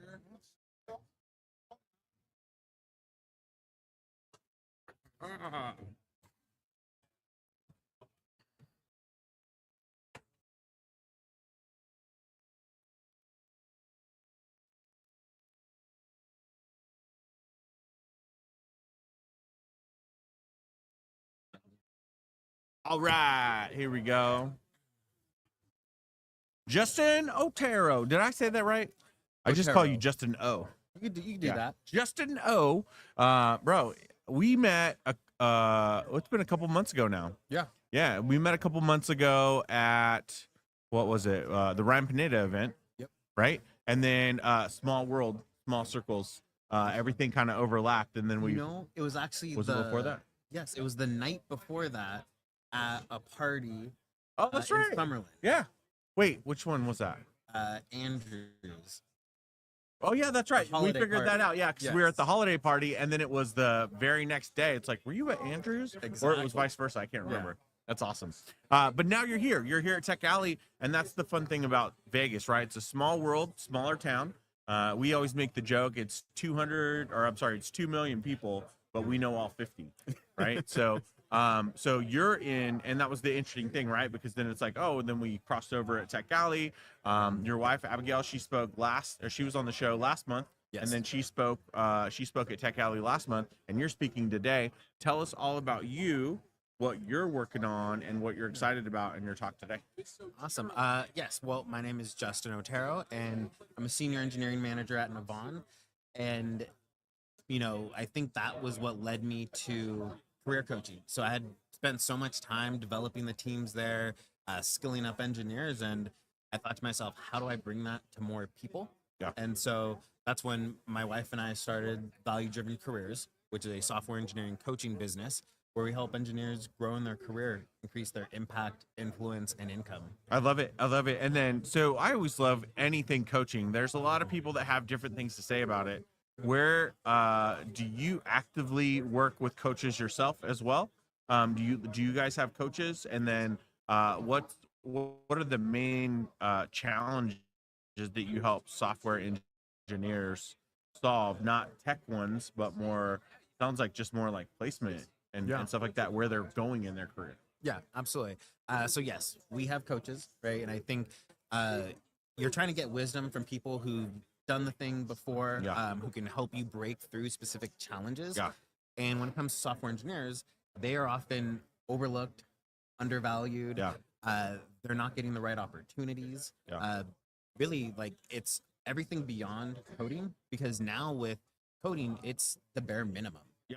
Right. And that's really why, in today's talk about engineering productivity through AI, I'm really touching up on that, because now you have non-technical people Yeah. who can actually produce high quality code. Yeah. And so what is a software engineer supposed to do in that scenario? How can they grow their career? How can they excel, really make an impact and grow their influence both in the company and outside? I love that. I love that. So, have you spoke here at Tech Alley before, or is this the first one for you? This is the first one for me. Perfect. Been coming for a couple years Yeah. and been supporting my wife Abigail. Love it. She, helps host the UX meetup. Yeah. So she does more the UX side of it, right? And then you're going to be speaking at the Journey Gallery today. What time are you speaking? And then what can people expect from that workshop? Yeah, so I'm speaking at 2:45 in the Journey Gallery, and what they should expect is to understand how engineering teams are adopting AI as far as productivity, and then learn some really ways where they can leverage it, and kind of the hot spots that they need to look out for as they're adopting it and implementing it. I love that. And when you talk about teams, are you like, how big are these teams normally that are adopting stuff? Is it like 2 to 5 people? Is it 200 to 5,000 people? So, yeah, a couple hundred. Cool. Right, a couple hundred, but also, like, even if you have a small business and you have like a consultancy, Sure. right? Like, there are things that you are still going to look out for, and you're still going to run into very similar problems. But as the team gets bigger, the impact that AI will have gets bigger, and there are more things that you want to figure out earlier on. Yeah. What's the biggest challenge that you've seen that people have around adopting AI? Yeah, so specifically for productivity, the biggest challenge is context, right? If you ask for a car, are you going to get a Hummer or are you going to get a Prius? Yeah. Right? Yeah. They're both vehicles. Exactly. And so being able to be more specific on what you're looking for, as well as understanding that you have to guide AI to the right solution. So those who know how to build systems today are able to leverage it way better than someone who doesn't know how large systems are created and maintained over time. Yeah. Yeah. I'm normally a late adopter to a lot of things. AI, I started using, 6 months ago. As I was getting ready for Global Entrepreneurship Week last year, and it helped me frame a lot of things out. But I realized it's really a lot there's a lot of it that's in the prompting, which is one thing, but then it's also how people use it for automation and all the stuff that they do. What's the most practical way that, like a solopreneur can leverage it versus a team of a lot of people? Yeah. So I think the best way any one individual can do it is to have a set of steps and or procedures, kind of like your standard operating procedures that you are going to use AI for, right? So I'm always going to ask it to review my work before and then make some additional suggestions. Right? Gotcha. So really just like making sure that you can have something deterministic. Yeah. And when you put in the input, you get the right output. Yeah. Right. And having a framework for that. It's funny for me because like some of the first times I'm like, oh, revise this. And then they do. And then it's like, all right, cool. Instead of like saying, ask me more things that you can, that you can draw out more of a prompt or whatever. A lot of times it can do that. Or what are some ideas that you have? So it's been funny. I use it on the very micro level. What's one of the most common ways that you see people using it more on a macro level? So it's really like orchestrating a bunch of things. So when it comes to software engineering, we're able to make sure that it has triggers. So it always does certain things. So if you're going to create a piece of software, you want to make sure it documents that software. And if there isn't documentation, that it's going to create it on the fly and follow a specific format. Okay. And so that's like one of the biggest problems with technical work is documentation gets stale over time. Yeah. So how do you make sure that it knows to always update it, to create it if it's not there, and to keep it maintained, because that documentation also helps the AI understand the system at large. Yeah. Wow. Okay. Great. And then as far as practical stuff, is there going to be any takeaways or anything that people are going to be able to walk away with from your talk today? Yes. So, we have 1 hour to really talk about how adoption is at scale. But I really thought to myself, like, how do I enable people to really learn and start using the tool? So I will be teaching a AI masterclass next Thursday at 6 p.m. online via Zoom, totally free, where you can just come in and actually do the thing, right? So we'll show you how to set it up, how to actually start producing code at a high velocity through AI, because it's going to be hard. Not everyone's going to have their computers here, but I do want to make sure that they feel enabled and empowered to do that and learn how. So the thing next week, that's all via Zoom. Yes. Okay, gotcha. And then how can people find you? How can they connect and learn more? Yeah, so they can connect on LinkedIn or Instagram at Value Driven Careers. Value Driven LinkedIn. I'm sorry. LinkedIn. Yep. And Instagram. Yes. All of it at Value Driven Careers. I love it. Perfect. And then for you and growing your operation, what are you working on right now to get this out to more people? So right now we are making sure all the systems are in place. That way we can really bring more people into our coaching program, which is the Software Engineer Growth Program. Nice. And we're really pouring into that, making sure that we have everything to bring them in, have a good community where they can gain insights from each other, as well as we have all of our content ready to go. Sure.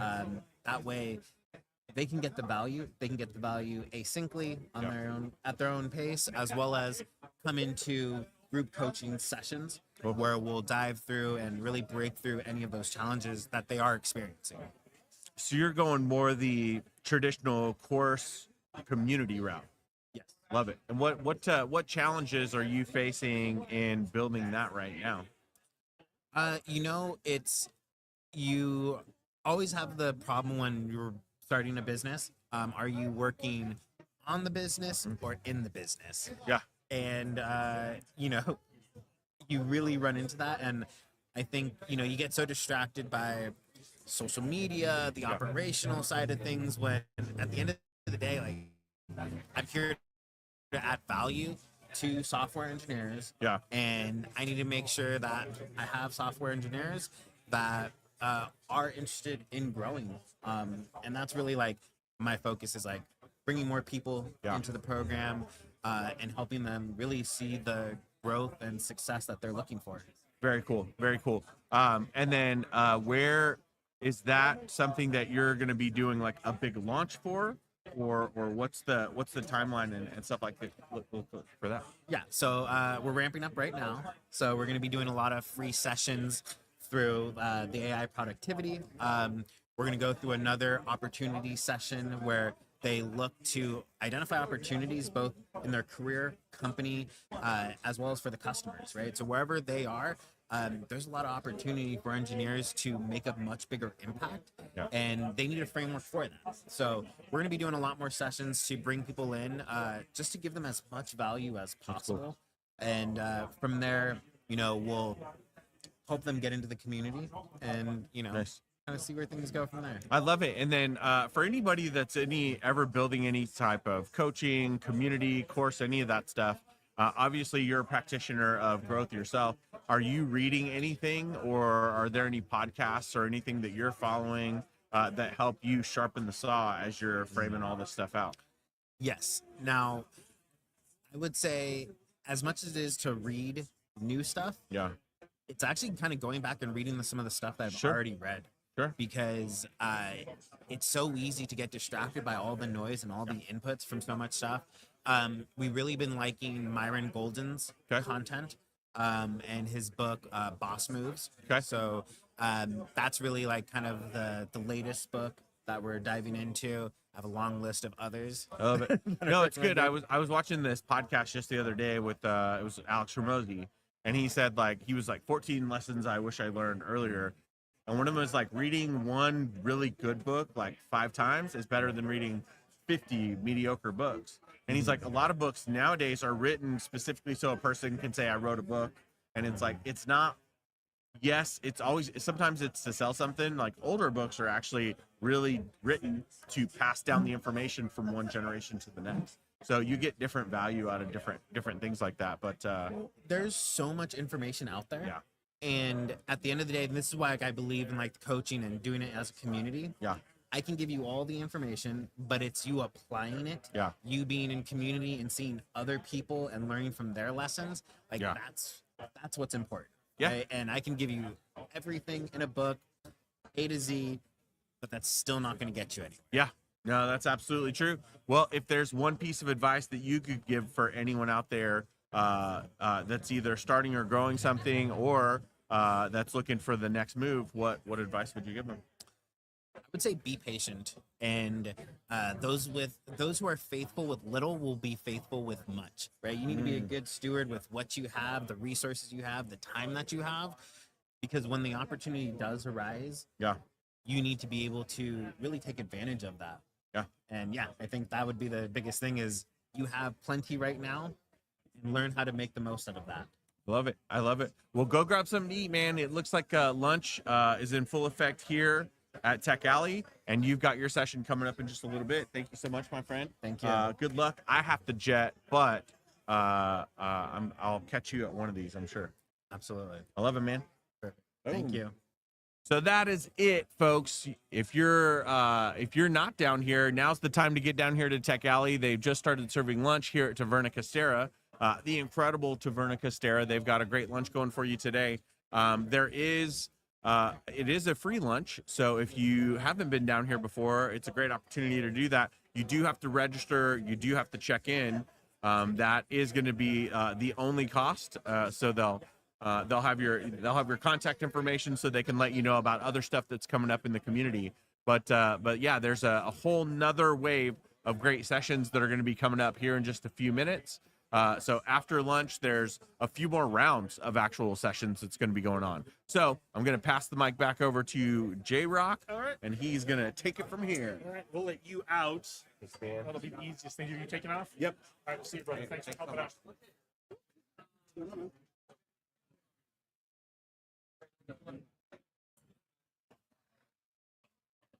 Get rid of those. Get rid of those.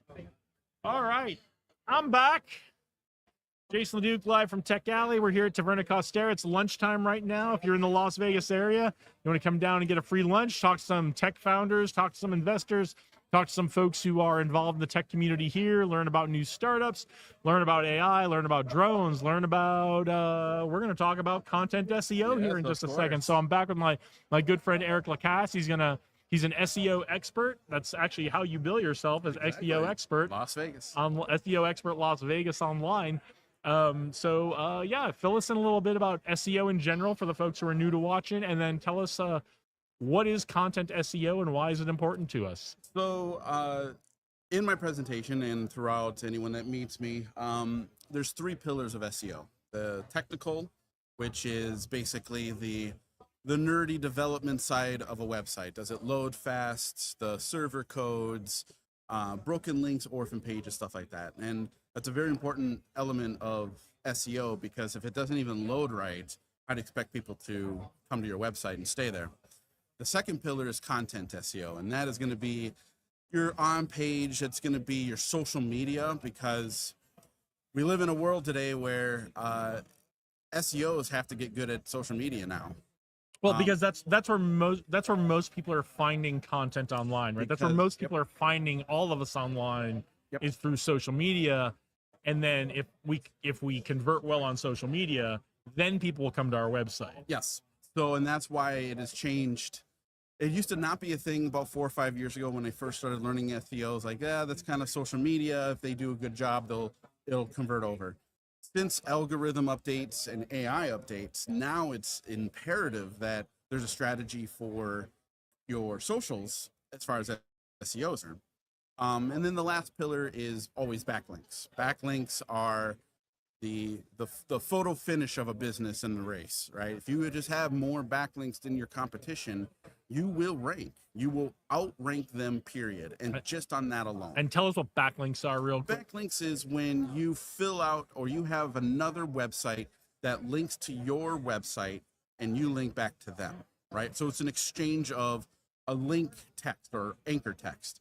There's many different forms of backlinks, directories, local directories, industry directories, and even reaching out to businesses that work with your audience and say, hey, I work with this is my business, you want to link to my webpage on your webpage, and then you reciprocate. Big thing. A lot of businesses miss out on it. A lot of people don't even have 20 backlinks and they've been open for 5 years. And that's why they don't get traffic, because that grows your website. So what we're talking about today, what you're going to be talking about today, and you're talking Tech Alley at 2:45 today, right? Yep. 2:45 today. So if you're in Las Vegas, you want to learn more about content SEO and SEO in general, then we'll get to talk about here on the stream. Come see Eric's talk down here at Tech Alley in downtown Las Vegas, corner of Charleston and Main, today at 2:45 p.m. Pacific Daylight Time. If you can't make it to if you aren't in Las Vegas, you can't make it down. Of course, these talks are all recorded. They're going to be up. If you're watching the Tech Alley channel, you've already found where it's going to be.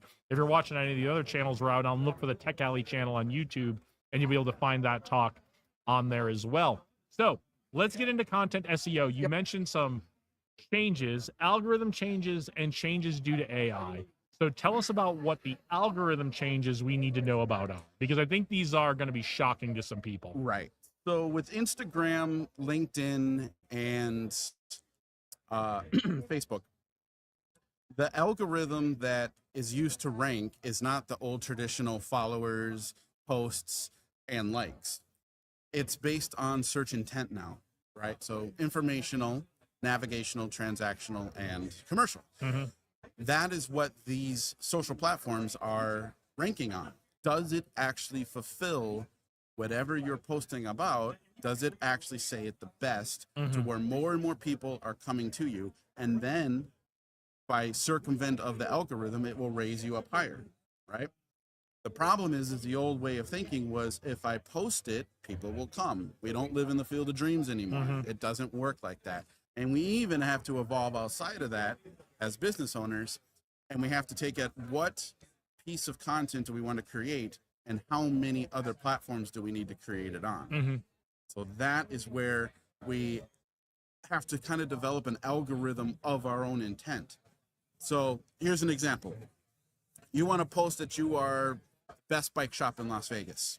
Well, you have it on your webpage, you have it in your socials, but you also have to make a video. And you have to make enough videos for either TikTok or YouTube to see which wording works the best. Then that flows into another element, and you work on it in that social as well, whether it's Instagram, LinkedIn, or even Snapchat. We sleep on Snapchat all the time. We sleep on Pinterest all the time. Everything that we're building now as a business has to go into another pot, and then pull what's the most important part from that pot and put it into another pot. That's content SEO. That's why as an SEO, when I see another business in an audit that uses it, it is shocking how others aren't doing it. You know what I mean? And you can tell, you can see it. You're like, okay, they are using the pot method, which is what it's called, right?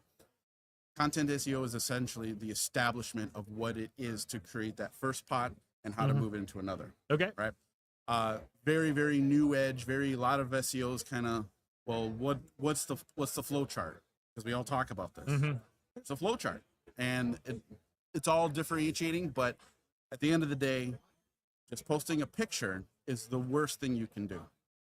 The best thing you can do is create blogs, because blogs over time gather more and more interest, therefore more visits, more clicks, more looks, and that raises your rank. So that's why I have to have a presentation on it. Yeah. So for someone who's trying to absorb this, you've told us a lot of stuff. You've given us a lot of good things to think about. For someone who's thinking about the next post they're gonna make, walk us through what they should think about to make that next post. Okay. So when it comes to posting, the first thing you want to establish is you want to take the time to make it look good. Period. Make it look good. Take time with your photos, take time with your videos. The objective of any post is to create interest. What is it that you're going to say that's going to allow the person viewing it to answer a question, find out more or not? Because now you're giving the audience a decision. So step one, it sounds like, is what is the question I'm answering for the audience? Yes. Before you do anything else. Right. And the question should fulfill something about search intent. People that are ready to buy, people that want to compare. Those are commercial and transactional intent. So if you're selling a course, what is it that they're going to get from this course, and what is it that's better than other courses? Now you've established interest. I'm interested because he said that or she said that. Let me click that link below. So even in our posting, there's a strategy. And I hate to say it, and I'm going to keep saying it, but AI doesn't do this. It doesn't think 2-3 steps ahead. It's going to give you an answer, and you're going to be, oh, that's great. But again, you should know what you want your strategy to be before you incorporate AI. That's the only gripe I have about AI, and that's why SEOs are looking to defeat it every single chance we get. Okay. Right? At least in our, it's a Gnostic knowledge that we have. We've worked enough with the algorithm, we worked enough with digital marketing and ranking, that this new thing called AI coming in is not going to defeat us, because they've been trying to get rid of SEO for the last 10 years. And every single time something new comes out, SEOs figure out a way how to get around it. And AI is really just Bing, Google, and possibly YouTube using a conglomerate algorithm to rank their stuff. So if you're on there, you're good. Yep. So step one is, what question am I answering? And step two is, what's the answer to that question? Then it sounds like step three is thinking about the high quality image or video that goes with that answer. Yes. So here's a great example. There was a case study that I read 2 months ago, and it was broadcast to all the SEO channels. And it's a very simple case study. It was buying toy cars in Vermont, right? Something very specific. And they were looking at all these Google My Business platforms, and they were showing an image search of buying toy cars in Vermont. And they had all these pictures. And the one thing that they noticed was that a lot of the pictures had a picture of an aisle with toy cars in it. But that wasn't the #1 ranking photo, and it wasn't the #1 ranking website. The #1 ranking website was a picture of cars on a glass table in an antique shop.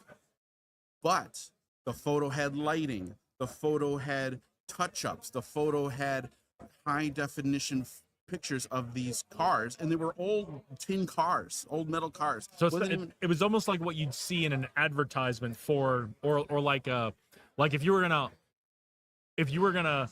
put these cars in an auction book at an auction house. Yes. It's that kind of picture, right? With the lighting and the presentation. That it's not a fantasy anymore. If you're going to be selling anything on your socials, take the time to take the photos right. Do good photography. It's chalk on a pool cue. It may not set the ball right to the right pocket, but at least you're giving yourself the insurances to do it that way. That's what high quality photo does. And we're not even talking about the words, the copy of that. It doesn't matter. That doesn't matter at this point. We're just talking about what converts on a visual, and high quality photos work. And even this antique store didn't have to do anything, and they had people coming in looking for those cars on that table because it was so clear to see. In the SEO world, it's always about data and it's always about logic. And if that's the way it works for a toy car in Vermont, it will work for your business if you just take good photos. Okay. You know? So good photos are key, good video is key. Are there things we should be thinking about for our captions when it comes to content SEO? For the captions, or at least the copy, you want to get to the point. When it depends on your platform, right? If you have YouTube Shorts, you got 10 to 15 seconds to get to the point. Instagram, you got 10 seconds, right? Because it's a post or it's a reel. Before you hit record, before you actually have your copy ready to go, a lot of business owners live in the perspective of what they think their audience wants to hear. We have to get away from that perspective and look at it from the perception as if you are a customer first, right? Perception versus perspective. The businesses that look at their content under the perspective of whether or not they themselves would want to know more, they're the ones that win, because they're the ones that fill search intent, right? They're getting to the transactional. They're saying that they're the best because of this. If you're the best in your business and you're just saying, I've been doing this for 10 years, yeah, that's establishing expertise, but why? What have you done in 10 years? The more that you can add to your expertise or your experience and shorten it, make it concise, and actually kind of be a little boastic about it. So we're back to what is the problem I can solve for you? Right.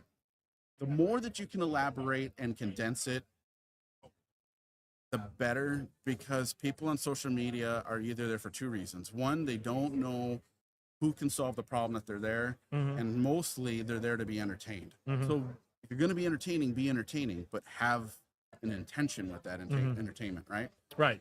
And again, that's just with the socials, with content socials. Once they get to your website, now you have an opportunity to make them take an action. They're already there because they're interested. Now it's their decision. You got the interest. Now you have to lay out, this is what I provide. This is what you need to do to get started, right? This is basic sales funnel, AIDA, attention, interest, decision, action. The more concrete you can create that for your business, the easier you will see phone calls, forms filled out, and more importantly, you'll get ranked. You'll see your website slowly start going up through the search results page. So, yeah, and even with that, SEOs are walking away from Google. Google has become so oversaturated with ads and local map packs that we are focusing, or at least my focus is more on the socials, Facebook, LinkedIn, YouTube, Instagram. Even in those areas, the competition is how you're going to be non-entertaining, but more directly informative. That is why it is always a head scratcher. Yeah, and it's always a moving target, right? It is. I mean, even aside from algorithm changes, it's always a moving target because people's taste changes, what people are looking for changes. You know, what is possible to do with social on a platform is always changing. New features are getting added, so it's always a moving target. But it sounds like, at least in the short term, if we always start with that idea of what is the problem I can solve for someone, and it's got to be about the problem, not the solution. Right. It's got to be about the problem you're solving for someone. If we start with that, we're at least on the right track. Yep. Give yourself time. I mean, again, you're not. The objective of posting for your business is not to go viral. You do not want to go viral because virals are spikes, and spikes are not going to help you. They don't translate to conversions, right? They don't translate to engagement usually. It mucks up the brand. If you're going viral for whatever reason, something funny happened or whatever, there are businesses that built themselves on reposting viral content, and they do very well, but that's their business model. Your objective with your socials is to let people know how and why you're different. Yep. And that's not to say if you have a video that does well, don't worry about it, right? But don't go repeat that same kind of video over and over again. Stick with what's the problem I solve. And this is where AI and walk through the steps. This is where AI excels. If you have a ranking video that does well, you can always ask AI, what other things can I say that are parallel to it, and build on that. There's nothing wrong with doing that. You're not going to sit there and think about it by yourself in a room. You got to use the technology to help you, and it will help you. It will definitely help you, because search intent is not just because you're the best bike shop in Las Vegas.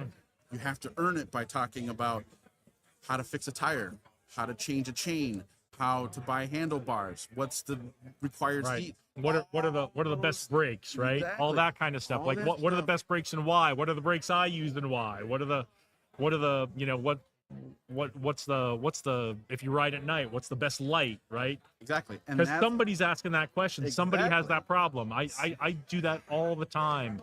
When I'm looking for something, I'm like, I'll go in and I won't use AI, but I'll type it into a search engine of best stand for best microphone stand for a live stream podcast, right? That's how specific I'll guess. Yep. Right.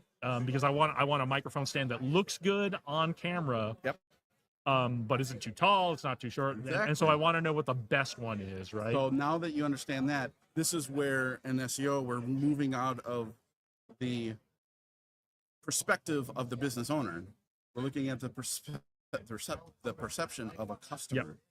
That is where businesses are excelling and they're building brands. What is the because question the customer has? What is the now problem they need to be solved? you And list it out. what's the right? question they're going to ask to solve that problem? Right. Every business has an opportunity to look at what it is that they are selling and all the subsequent questions that customers are going to be looking for that answer. Right. Mhm. So now you're taking your business and you're making a flow chart out of it. Mhm. Right. Now you're filling up the buckets. So with enough of this, move into that, move into that, move into that. Now the other thing is, So you're not a bike shop. You are someone who helps people build the best bike for them. that's it. The other element of it, because that's looking at perspective and perception, is giving people specific industry gnostic knowledge. If there's something that you know about your industry that no one else is talking about, that in and of itself can fulfill certain elements of search intent. It could fill transactional, it can fill commercial, right? If there's something that you know or a secret of the business of the industry, there's nothing wrong in today's modern era right now to talk about it, because it gives you an opportunity to step out of the cave of all this. Oh, we don't talk about this in this. So what? Talk about it. People will probably be like, oh, I didn't know that. He probably, or she, or this business probably knows more than this one or this other franchise that just moved into Vegas and took over the #1 SERP. Again, this is where a lot of the psychological element of your business can be built on that alone. Perception and perspective, and then industry knowledge that you can talk about. You do those two things, you're good. You're golden. You won't need me. So what other highlights can we expect from your talk today? I'm going to go over the 3 pillars. I have a bunch of questions that I asked myself. I always try to get AI to stump me whenever I ask it, like, give me a list of questions that are really hard. And it gives me these questions. I'm like, oh, okay, I'll talk about that. I'll talk about that. That's actually, I did want to jump into that, and I got a little distracted. Because there are a lot of ways to use AI for content generation. But just typing in "give me content" isn't necessarily going to help you out, right? So you're starting with a list of questions, right? You start with ask me a bunch of questions that are really hard to answer, that people are asking about this industry or this problem, right? Right. That's the thing is, if I cannot present what's going on in the SEO world right now without being able to tackle the hardest questions in SEO, right? Like, people have a hard time understanding what content actually is. It's kind of like a shotgun in a dark room, and they turn on the light and, oh, that one hit, oh, that one hit, that one hit. There's no strategy. No one's learning how to shoot the right way. Everyone's just shooting in a blind direction. And even with a little bit of education, you kind of take yourself, you clear the fog, right? The last thing you should be doing is just posting images to your socials. That's the last thing. And there's graphs and there's data to support that. Blogging and videos actually help, because it actually circumvents itself into more and more of an audience, right? And again, that's AI can be written and built through prompting to help you get better clarity on the content that you should make. However, what you say in that content should be your own words. Do not let AI do the copy for you. You should be able to talk about it naturally. Humans respond specifically on video when someone is being genuine and authentic about their response. Never just cut and paste what AI gives you. Always at least read it, right? Because Because AIs can get pretty good at writing in your own style if you train them, right? Right. And if it's done wrong, it doesn't rank. Right. And if it doesn't rank, then you just wasted the opportunity. So, again, always look at it and always say to yourself, is this something I would say? Right. And how would you say it? And again, after you say it, look at it from being a customer. If you were a customer looking for this service to solve a problem, would you want to learn more from what you just posted? That is the advanced element of social media.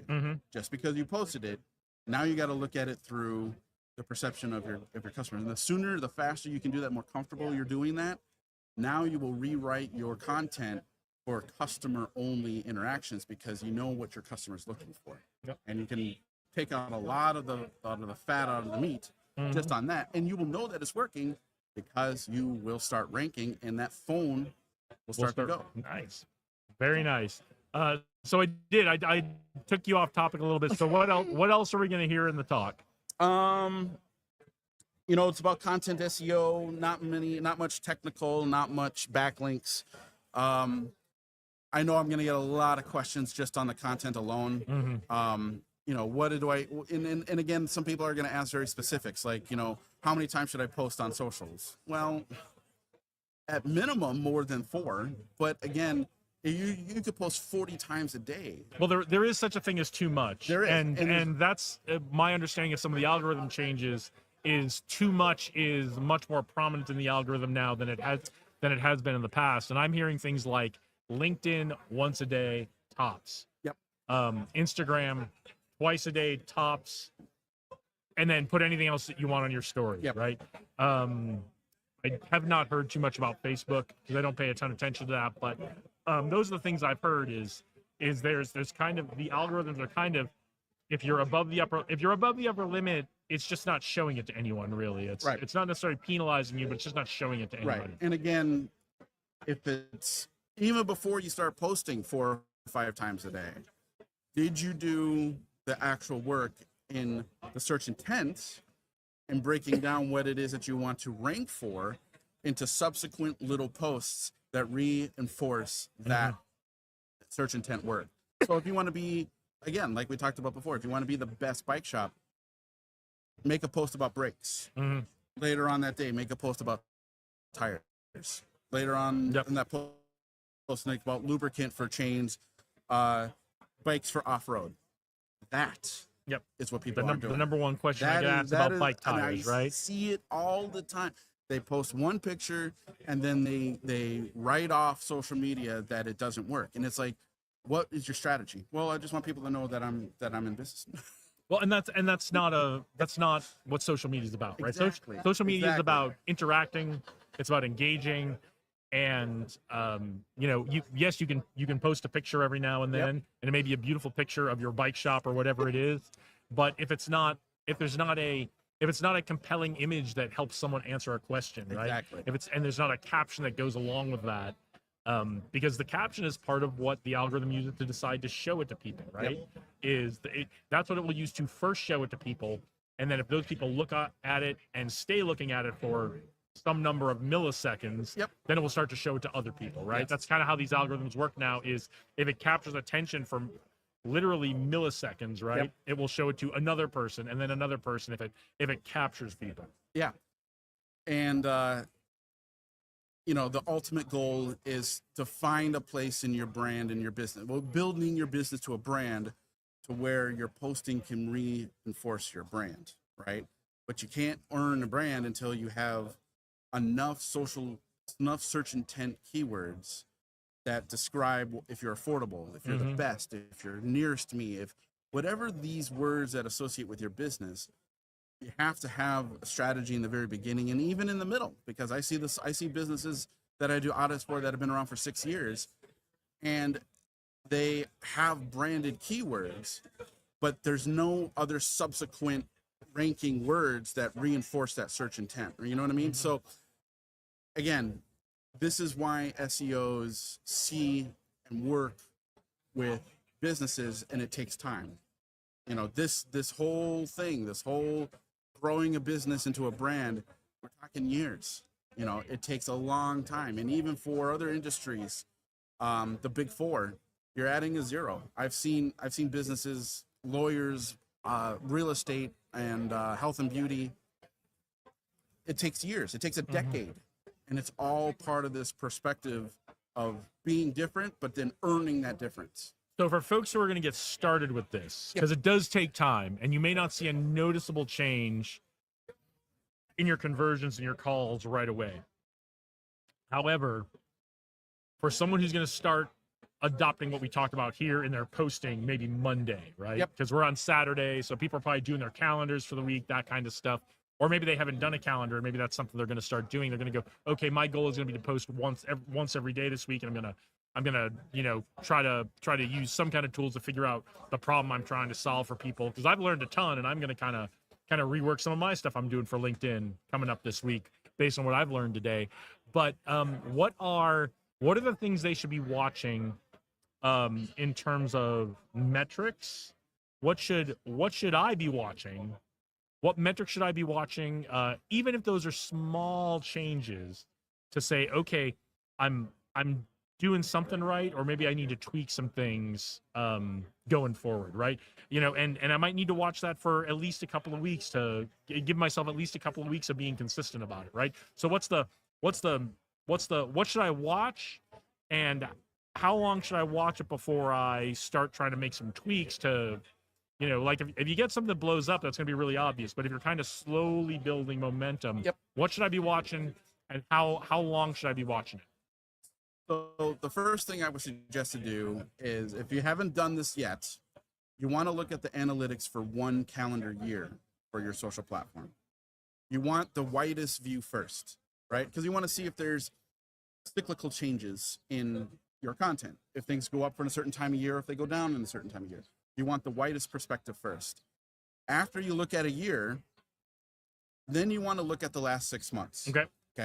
Because if you know that you go up, if you're coming down in that 1 year of traffic, and the one thing you want to look at first before you look at clicks is look at impressions. Okay. So impressions. We're going to look at the last year. Yep. And then what we're going to do is we're going to look at the last 6 months of that last year. Yep. And is that 6 months better in terms of impressions than the first 6 months, right? Because that's always a very telling number, right? Of course. Your number may look flat on that year, or like a lot of times I look at YouTube for the month.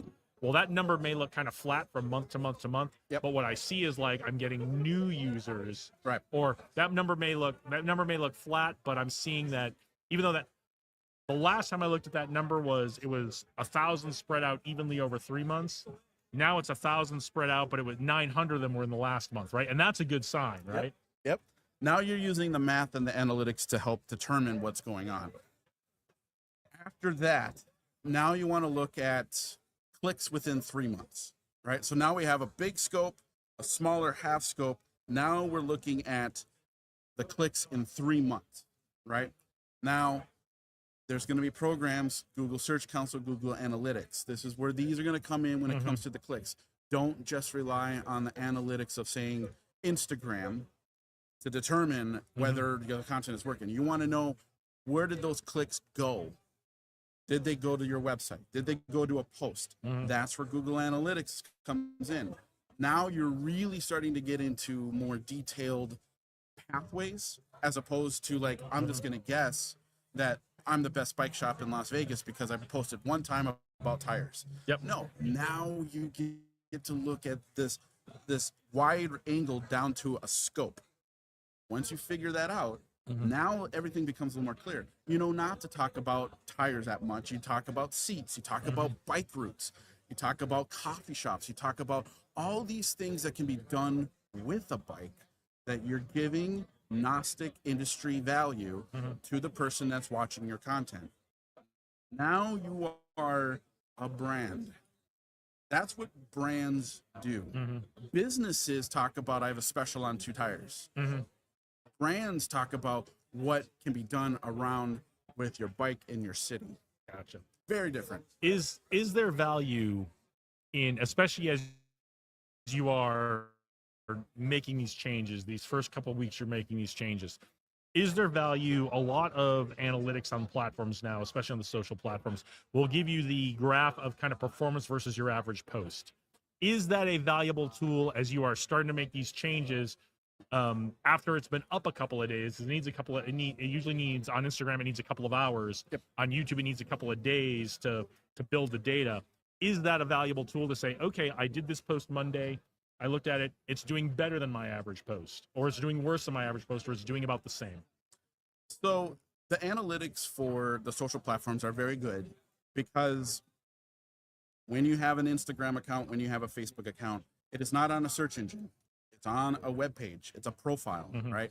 Very different than, say, Google Analytics for your website. That's on a search engine. So there's a lot more that you can see. Using the analytics to determine what got shown likes, to people. Right. It's important to look on a non-judgmental spectrum, right? What you want to be looking at is what did they click on a specific post to come to your website? How long were they there? And what did they do when they got there? So we need to look at two things really, right? We need to look at, is this doing better or worse than my average post? Right. Because doing better is great, but then we need to look at, did that convert to something, right? Right. And so you may be, you may have had a great image that got more impressions, but something about the problem you said you were solving, or the caption that goes along with that helps describe that picture that's going on, that might not be helping convert to convert to your website. Right. So impressions being higher than the average is good, but if it's not converting to something, then there's more work to do. Right. And there's nothing wrong with looking at this and readdressing, putting another 4 or 5 posts with a different strategy for intent the next week, because you can throw in more data points with your socials to get more clarity on what people are clicking, right? And change it up. Don't just do the same day, same time every day, right? Try Mondays, try Thursdays, try Fridays. And this brings in one of the social platforms or search engine now that people sleep on, which is Pinterest. Pinterest is different than everything else, and every SEO is pounding the table, telling their clients to get into Pinterest if they are a service-based industry that rely mostly on their audience being women. It's not for men, it's for women. And for certain industries, the women make the decisions, therefore you have to have a Pinterest. And Pinterest analytics are very different than all the others because it's aggregate. It's over time. It's a search engine. So you get to see more on what women are interested in clicking on just from your Pinterest account, right? And then that can help alleviate 50% of your audience head scratching at the end of the month. Be like, well, my audience is mostly women. They clicked on this pin at this time to go here. Now what do I do with that? Information is everything in this, and that's why Pinterest. Every single client that I had that has a vested interest in audience of being women, Pinterest, and let's go, let's get this done, because it's a library. Pinterest is a library. Instagram is a party. Yeah, right? I think that's worth pointing out and putting a little more detail in. Instagram is kind of it's kind of just watching the world go by you. Pinterest, I don't have a lot of experience with Pinterest, but Pinterest is more of a curated. I've set the table. Look at the table I've set. Whereas Instagram is the conveyor belt of food coming by that you're just grabbing stuff because it's coming by. And it may or may not come by again, right? Right. And and again, we can, as we look at the perception of our being a customer, if we were on Pinterest looking for something specific. Now, Pinterest used to have this idea of it being for just health and beauty and interior designers and stuff, and that's not the case anymore. That's not the case anymore at all. There are a lot of businesses, there's a lot of home service businesses that do very, very well on Pinterest because, say, for plumbing or for junk removal, who's going to be looking to get that garage clean? Who's going to be looking to get that septic taken out? A woman. Usually, right? Right. So again, this works. It converts. There's data behind this. Instagram, what, 10 seconds after you post something, you get a couple likes and it moves down the conveyor belt. Yeah. I mean, 10 seconds I think is being generous, right? I mean, unless someone starts to look at it in the first couple seconds, it's gonna get shown to the people who always look at your stuff, right? There's some small subset of your friends, family, and fans on Instagram who always look at your stuff, right?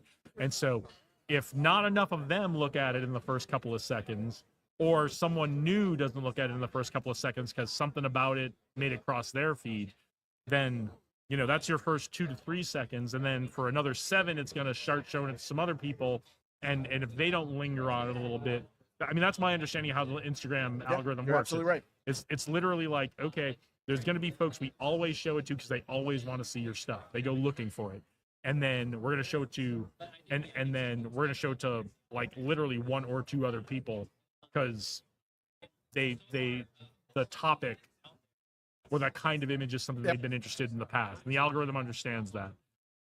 And then, but if none of them linger on it for whatever reason, it stops there. That's my understanding of how the Instagram algorithm works. And Pinterest, you're absolutely right. And Pinterest is the exact opposite. Pinterest is a search engine, right? So it's a completely different program. So when you type in bike shop into Pinterest, that's what that wall is, because it grabs everything that's related to a bike and it shows you. And now you get to decide the content that you want to click on, right?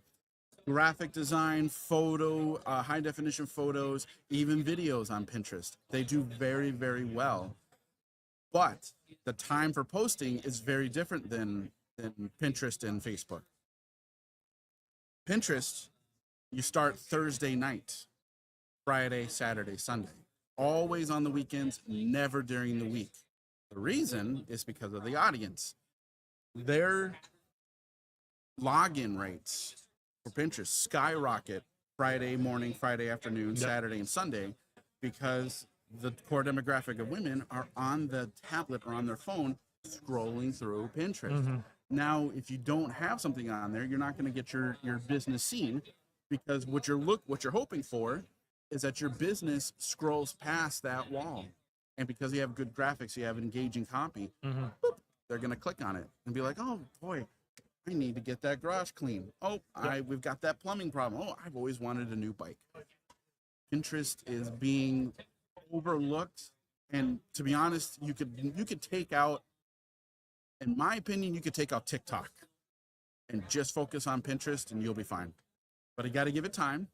And this is a search engine, so impressions and clicks are much more detailed because Pinterest doesn't just have a profile. You're on a search engine with them. I'm getting the impression that whether we're talking about search engines or whether we're talking about our socials, the numbers we should be focused on now are impressions and conversions, not likes, not comments, not engagement. No, it's not. Because they're vanity, there's no reciprocal value in a like because there's no dollar amount attached to it. You can't make money off a like on Instagram. You just can't.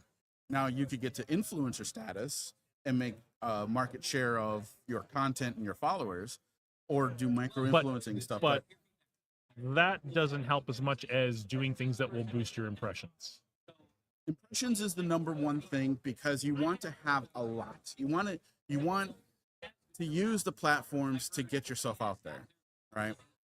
But impressions is not the end of the game. You could have 1,000 impressions in one click. You could have 500 impressions and have 55 clicks. So it sounds like the homework for the weekend for all of us is to go on all of our socials, is to take a look at which of our posts, get into the specific posts, look at which ones are doing better than average on impressions, and look at which ones are doing better than average on clicks, and try to replicate the vibe of those posts. That's it in a nutshell. Every single business should be looking at the Google search results page for their core keywords, right? It should be. I mean, you and I look at them for my company every month. So. Absolutely, and it's not. Google isn't necessarily it will always be the de facto search engine because it's been around for so long, but they're losing the market share every month because people are Because going. people are skipping it, right? Well, people are going to ChatGPT now. Right. So ChatGPT is getting much more market share of inquiries than Google has, and Google's in trouble. Google may not be around by the end of this decade. You're not the only person I've heard said that, and I'm not talking about like randos around here. I mean, listen to podcasts, listen to real industry experts. There's a real possibility that because and again, let's look at what Google has done. They oversaturated. Yep. They put more investment into their Google ads. Yep. And charging money for. They got. Let me see if I can retrace the words.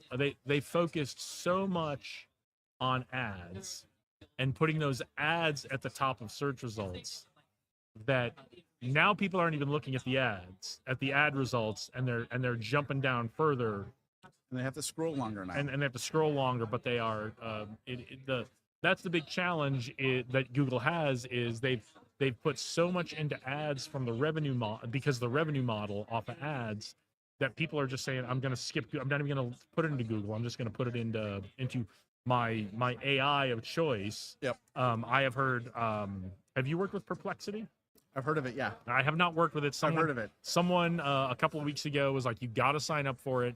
It is way better for like search stuff than the other AIs. Okay. And then and so I got signed up for it, and then I had some problem verifying my account, and I haven't done anything with it. So I haven't played with it myself yet. But like there are now AIs whose niche they're trying to fill is I'm not going to try to be the best analytical AI, the best one that does the deep thinking and the research and that.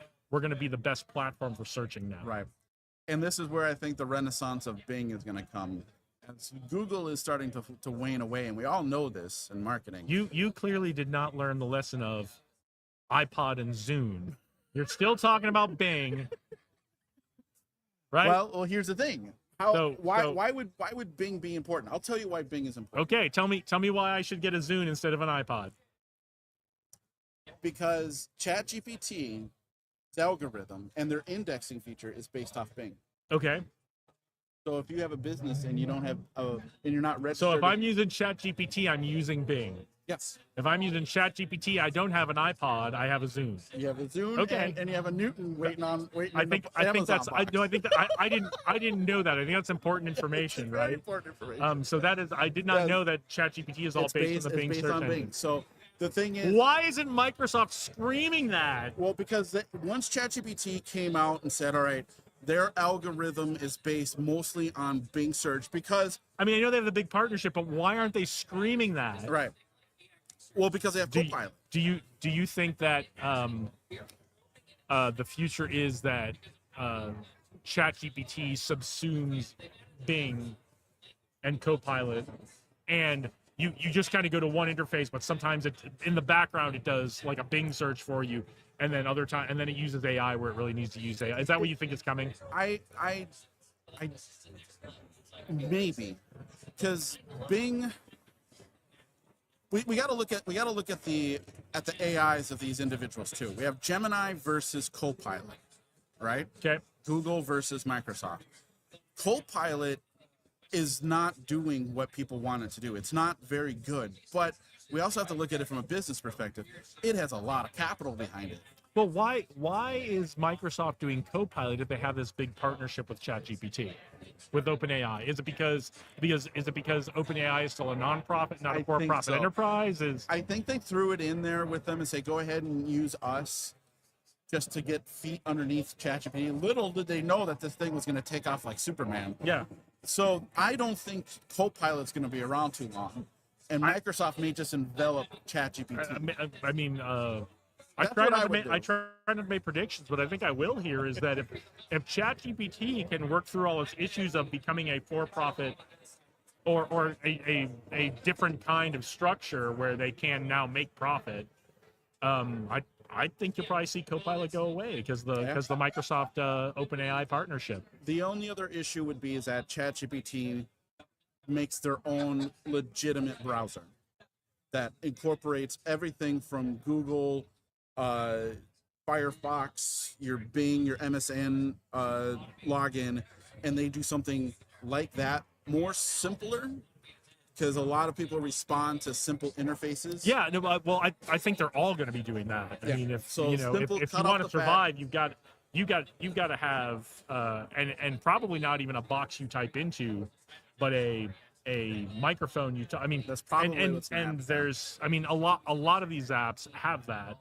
And you know, depending on what's going on, sometimes I use the voice, sometimes I do the typing. It's just kind of what am I thinking about and what am I working on, and Right. and sometimes I want my brain to be slow, so I'm typing, and I don't want a stream of consciousness into a microphone, right? Right. So It's going to be an interesting decade without any doubt. There's going to be, I think we can honestly say Google's in serious problem because they've capitalized on their ads and their profile ads. So people like lawyers, you could pay even more money to be put at the very top above the ads of the AdWords. Google My Business still worth doing? Absolutely. Okay. You can't qualify for the near me keyword without it. Okay. Yeah, you gotta have one. Okay. So, but So don't give up. Don't give up on Google yet. Don't give up on Google. But along that, if you get the Google My Business profile, get the Bing My Business profile as well. And now you know why. Now you know why, because if you're using something, Yep. if you're using an OpenAI product, People- you are using a Zune, yeah. not an iPod. I And- thought before we started this conversation, I thought I had an iPod. I have a Zune. love the Newton. I'm a proud Zune owner, which is a sentence I never thought I would say. No, the Bing Webmasters for your business is actually easier to get than a Google My Business profile. I don't necessarily promote it a lot because we're still waiting on, in the SEO world, what Bing is actually going to do. Bing is setting itself up to be a juggernaut at the end of the decade. Yeah. However, it's not a juggernaut yet. So SEOs are not necessarily saying all you have to do is a Bing Webmasters and put your business in there. But if you have a Google My Business profile, But if you start now, you're do ahead it. of the game. When Now like if you your get it all search- set up now, if and when that transition does happen, you are one of the first ones in. And Exactly. and being first still helps a lot when it comes to this kind of thing, right? You're absolutely right. It's better to have it done. And again, it's a simple thing. It's a simple procedure to fill out for Bing Webmasters. A lot of people, including myself, are actually surprised how nice the Bing Webmasters platform looks. It's an actual nice looking platform to put in your businesses and other businesses as well. You have other businesses like myself with SEO. I can put my clients in my Bing Webmasters and then invite them in. Now, most of them are like, I don't care about Bing Webmasters. I do, because it's actually pretty damn important Well, right now. I think we talked about why you should care. Yes. Do I have Bing Webmaster? Yeah, of course you do. Okay, good. Of course you do. Good. You So gotta have this is why you should care, and this is why you should be talking to Eric. Yes, absolutely. There's starting a business, an online business, no matter what. There's a lot of different levels. It's like playing a video game. You cannot just do everything at one time and then call yourself successful. Not with that attitude. You have to do level 1s, you have to do level 2s, you have to do level 3s. You have to have things set up first to qualify yourself for the second and third levels. Once you've done that, now you know what's actually working. You're answering those questions about traffic, impressions, search intent, but you can't just come out and say, well, I'm the best at this. What have you done to earn it? What have you said today that makes people say, I need to decide if you're the best or not? I'm going to come to your website. And I think a great question to ask yourself is, because you may very well be the best at it. Yep. The question to ask yourself, to ask ourselves, not just yourself, viewer, how do you know? How do you know? And if you can honestly answer that question, that probably tells you the first 10 pieces of content you need to create. Yep. Back to content SEO. Yep. It's more complex now than when I first started in SEO and learning this during COVID. I was like, oh, okay, this is pretty interesting stuff. And now in the last 24 months, this entire industry is blown up. Isn't it amazing how through all this time we talked about how the humanity's being taken out of all of this, and as the algorithms evolve, we're finding that the technology has to actually adapt to be more human, and we all have to we all have to think more about human connection Yeah. than we did 10 years ago with Of this course. stuff. It's amazing how it comes back around to no, it's still all about human connection. Right. It's not just about algorithms and getting the right keywords and the right hashtags and the a square picture versus a rectangular Right. picture and a lot of people need a lot of businesses need the wake up call about the question is not how to defeat an algorithm. An algorithm it doesn't have emotion. It just shows a line of code. But you as a business owner have something that an algorithm doesn't have, and that is connection through your content. So if you're trying to defeat the algorithm, and that's I hear this all the time, it's like, well, what do I do to rank higher in the algorithm? be more human. Be yourself. Be more human. Don't necessarily be yourself. You might suck. Talk about what makes you different. Talk about the knowledge that you have. If you have 10 years experience in your business, what have you learned in those 10 years? That right there could be 5 posts for one day on just that alone. Nobody cares about your 10 years experience. They want care those- about what that 10 years experience can do to help them. Yep. That's search intent. If you were to just adopt that alone, there's 2 things that you won't That's need. your homework. That's your homework. There's 2 things you will never need if you do that. You'll never need Google ads. You'll never spend $1 on an ad. And you will never need an SEO. Never. You'll always know how to build the brand on just being specific about your experiences. And then not be afraid to tell people. And then tell them, and then tell them, and then retell them, and then tell them again and tell them. After that, you're good. Now, you still need an SEO for new ideas, but you'll never need to spend $1 on ads, period. You'll never need it. And yeah, well, I mean, I don't think there's any better way to talk about it than that. You'll never need to spend $1 on And ads. I've seen this. I've seen this in audits where there's there's companies that I've just wanted to find out more about them. They're doing incredible work, lots of traffic, and no ad spend. They've never spent $1. And I look at their socials, and I'm like, wow, that's really good. Wow, that's really good. And it filled a path. They wanted to rank for this, so they talked about this.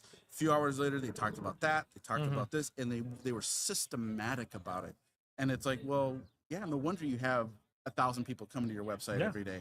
You know what I mean? Yeah, and they're clicking through, right? They're clicking through. They got millions of impressions, and they get clicks, and their keywords are reflective of what they're trying to go after. All right. It's a beautiful thing to see. So, how do you help people? How do you connect with people? Focus on your impressions. There Focus you on your go. clicks. So you can come to my website, SEOexpertlasvegas.com. That is the handle for YouTube, LinkedIn, Instagram, TikTok. I present here monthly at Tech Alley. Yep. And basically always open to answer any questions that you guys have. The advice is always free, but the fixing of things always costs money. So. All right. So, anything else you want to leave us with? I know you got to go get ready for a talk. So. Yes. Don't get frustrated. Everyone's going through the same problems when it comes to their socials. People, And it's always evolving. So always just evolving. because you've got to figure it out this week, Yep. right? You gotta stay on top of it and keep learning. Yep. And don't be afraid to look at what your competition's doing. A lot of people, they want to stay on their high horse on their business and say, well, I do it this way and I'm better. You got to look at your How do you know? competition. You got to look How at do your you know? competition because your competition's probably looking at you at the same time. Looking at what others are doing in your industry, you'll probably find things that they're not talking about. That in and of itself is great content. And if you really are the best, you will find that there are things you are talking about or can talk about that your competition's not talking about. Exactly. And that's the whole point. Chopping down trees. You got to sharpen the axe and you got to find where they are at.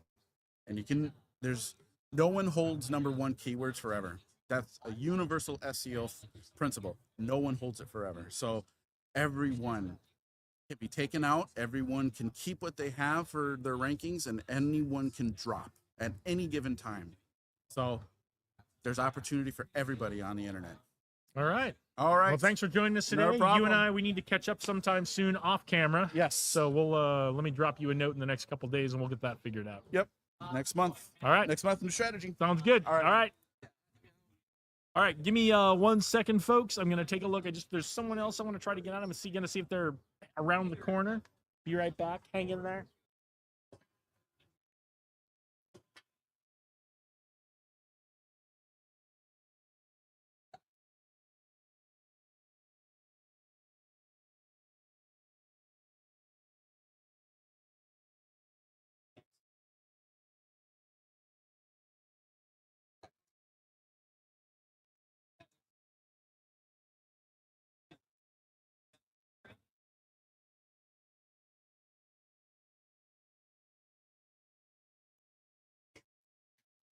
Just one more second, folks. I'm going to try to bring you one more guest today before we wrap it up.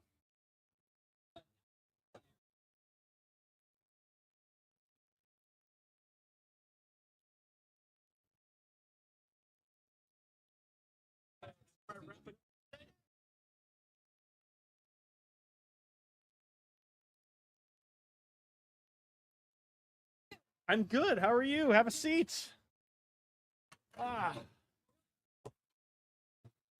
Welcome, Sarah. Hey, Jason. How are you doing? Good. Tell everybody who you are and what you're going to be talking about at Tech Alley today. So my name is Sarah Callison. I am the founder and data strategist at Achieve More with Data.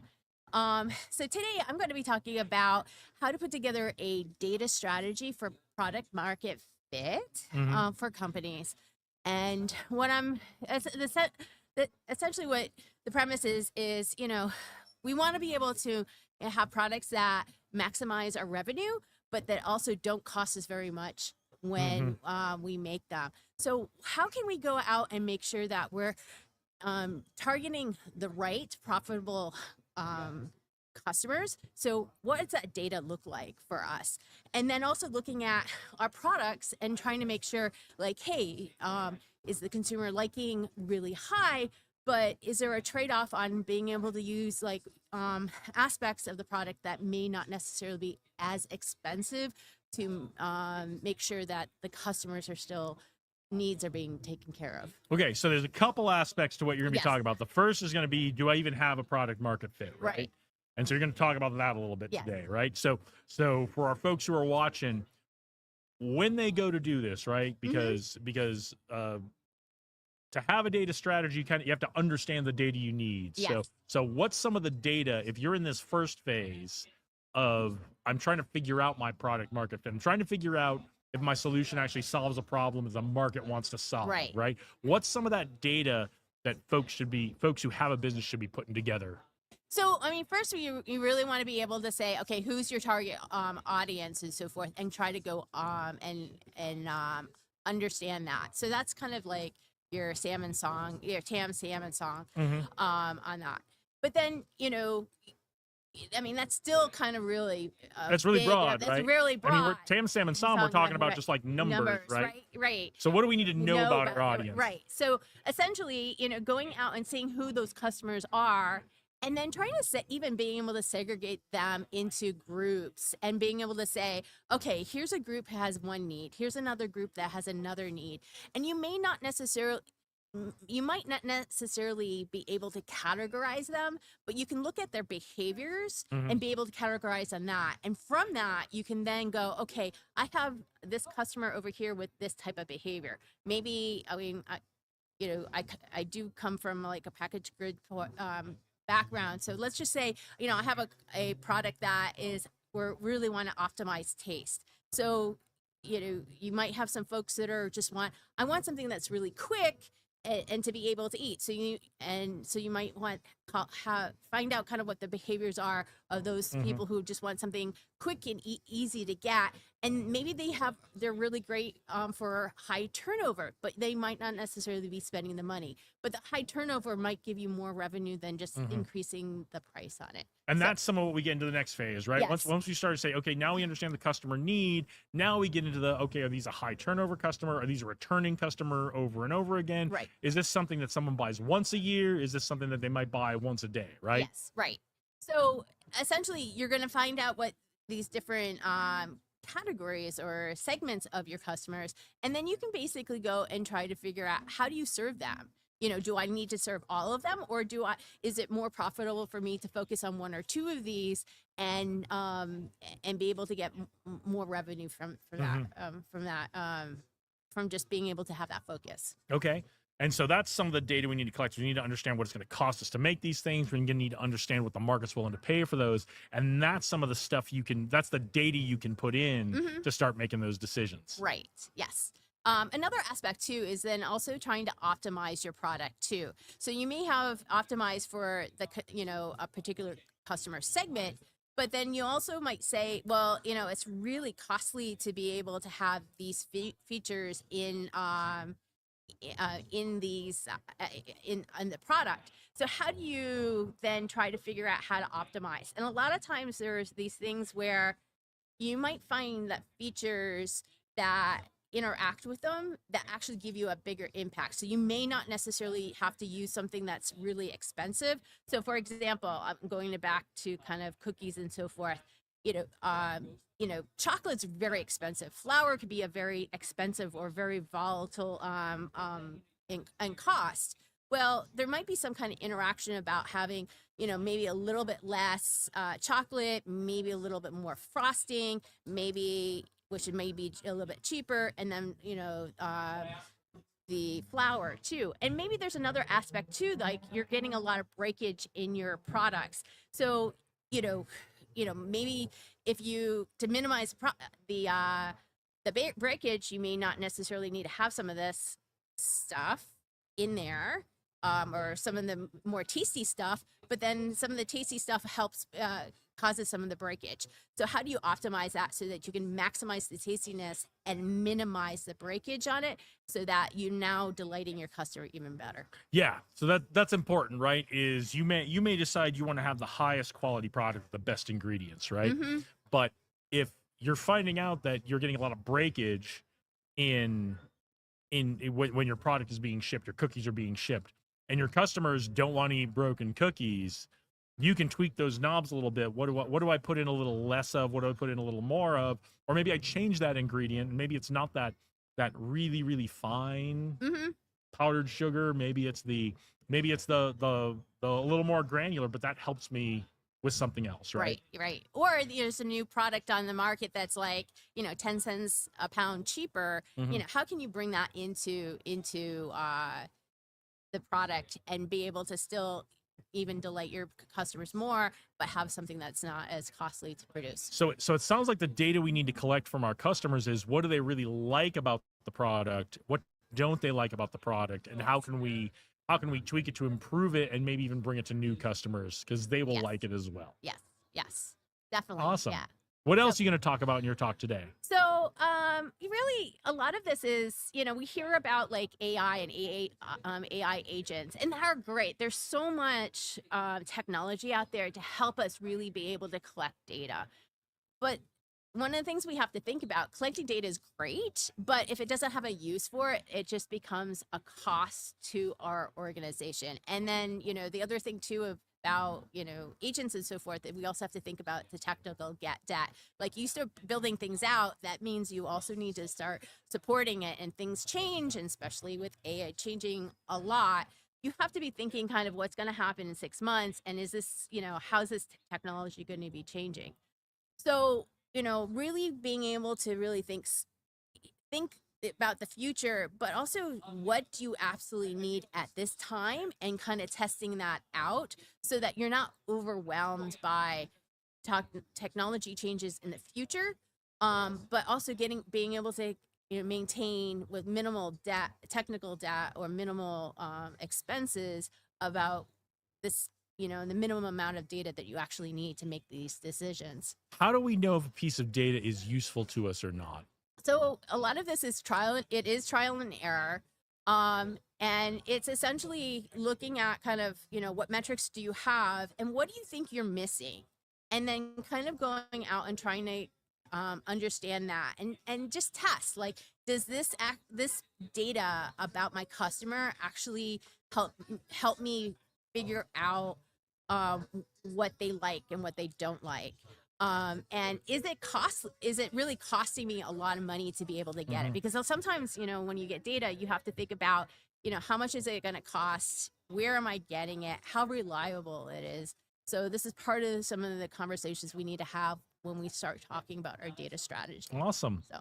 Well, your talk is coming up. It's in about an hour, Yes. a little more than an hour. We're down here at Tech Alley in downtown Las Vegas. Your talk is at 2:45. Yes, it's 2:45. What room are you going to be in? I'm in 155. Okay, so over in the Art Square building, room 155. Sarah, thanks for joining us today. Yeah, it was thanks, great to AJ. see you again. Yeah, nice seeing you too. And All right, Thank you. thanks. My pleasure.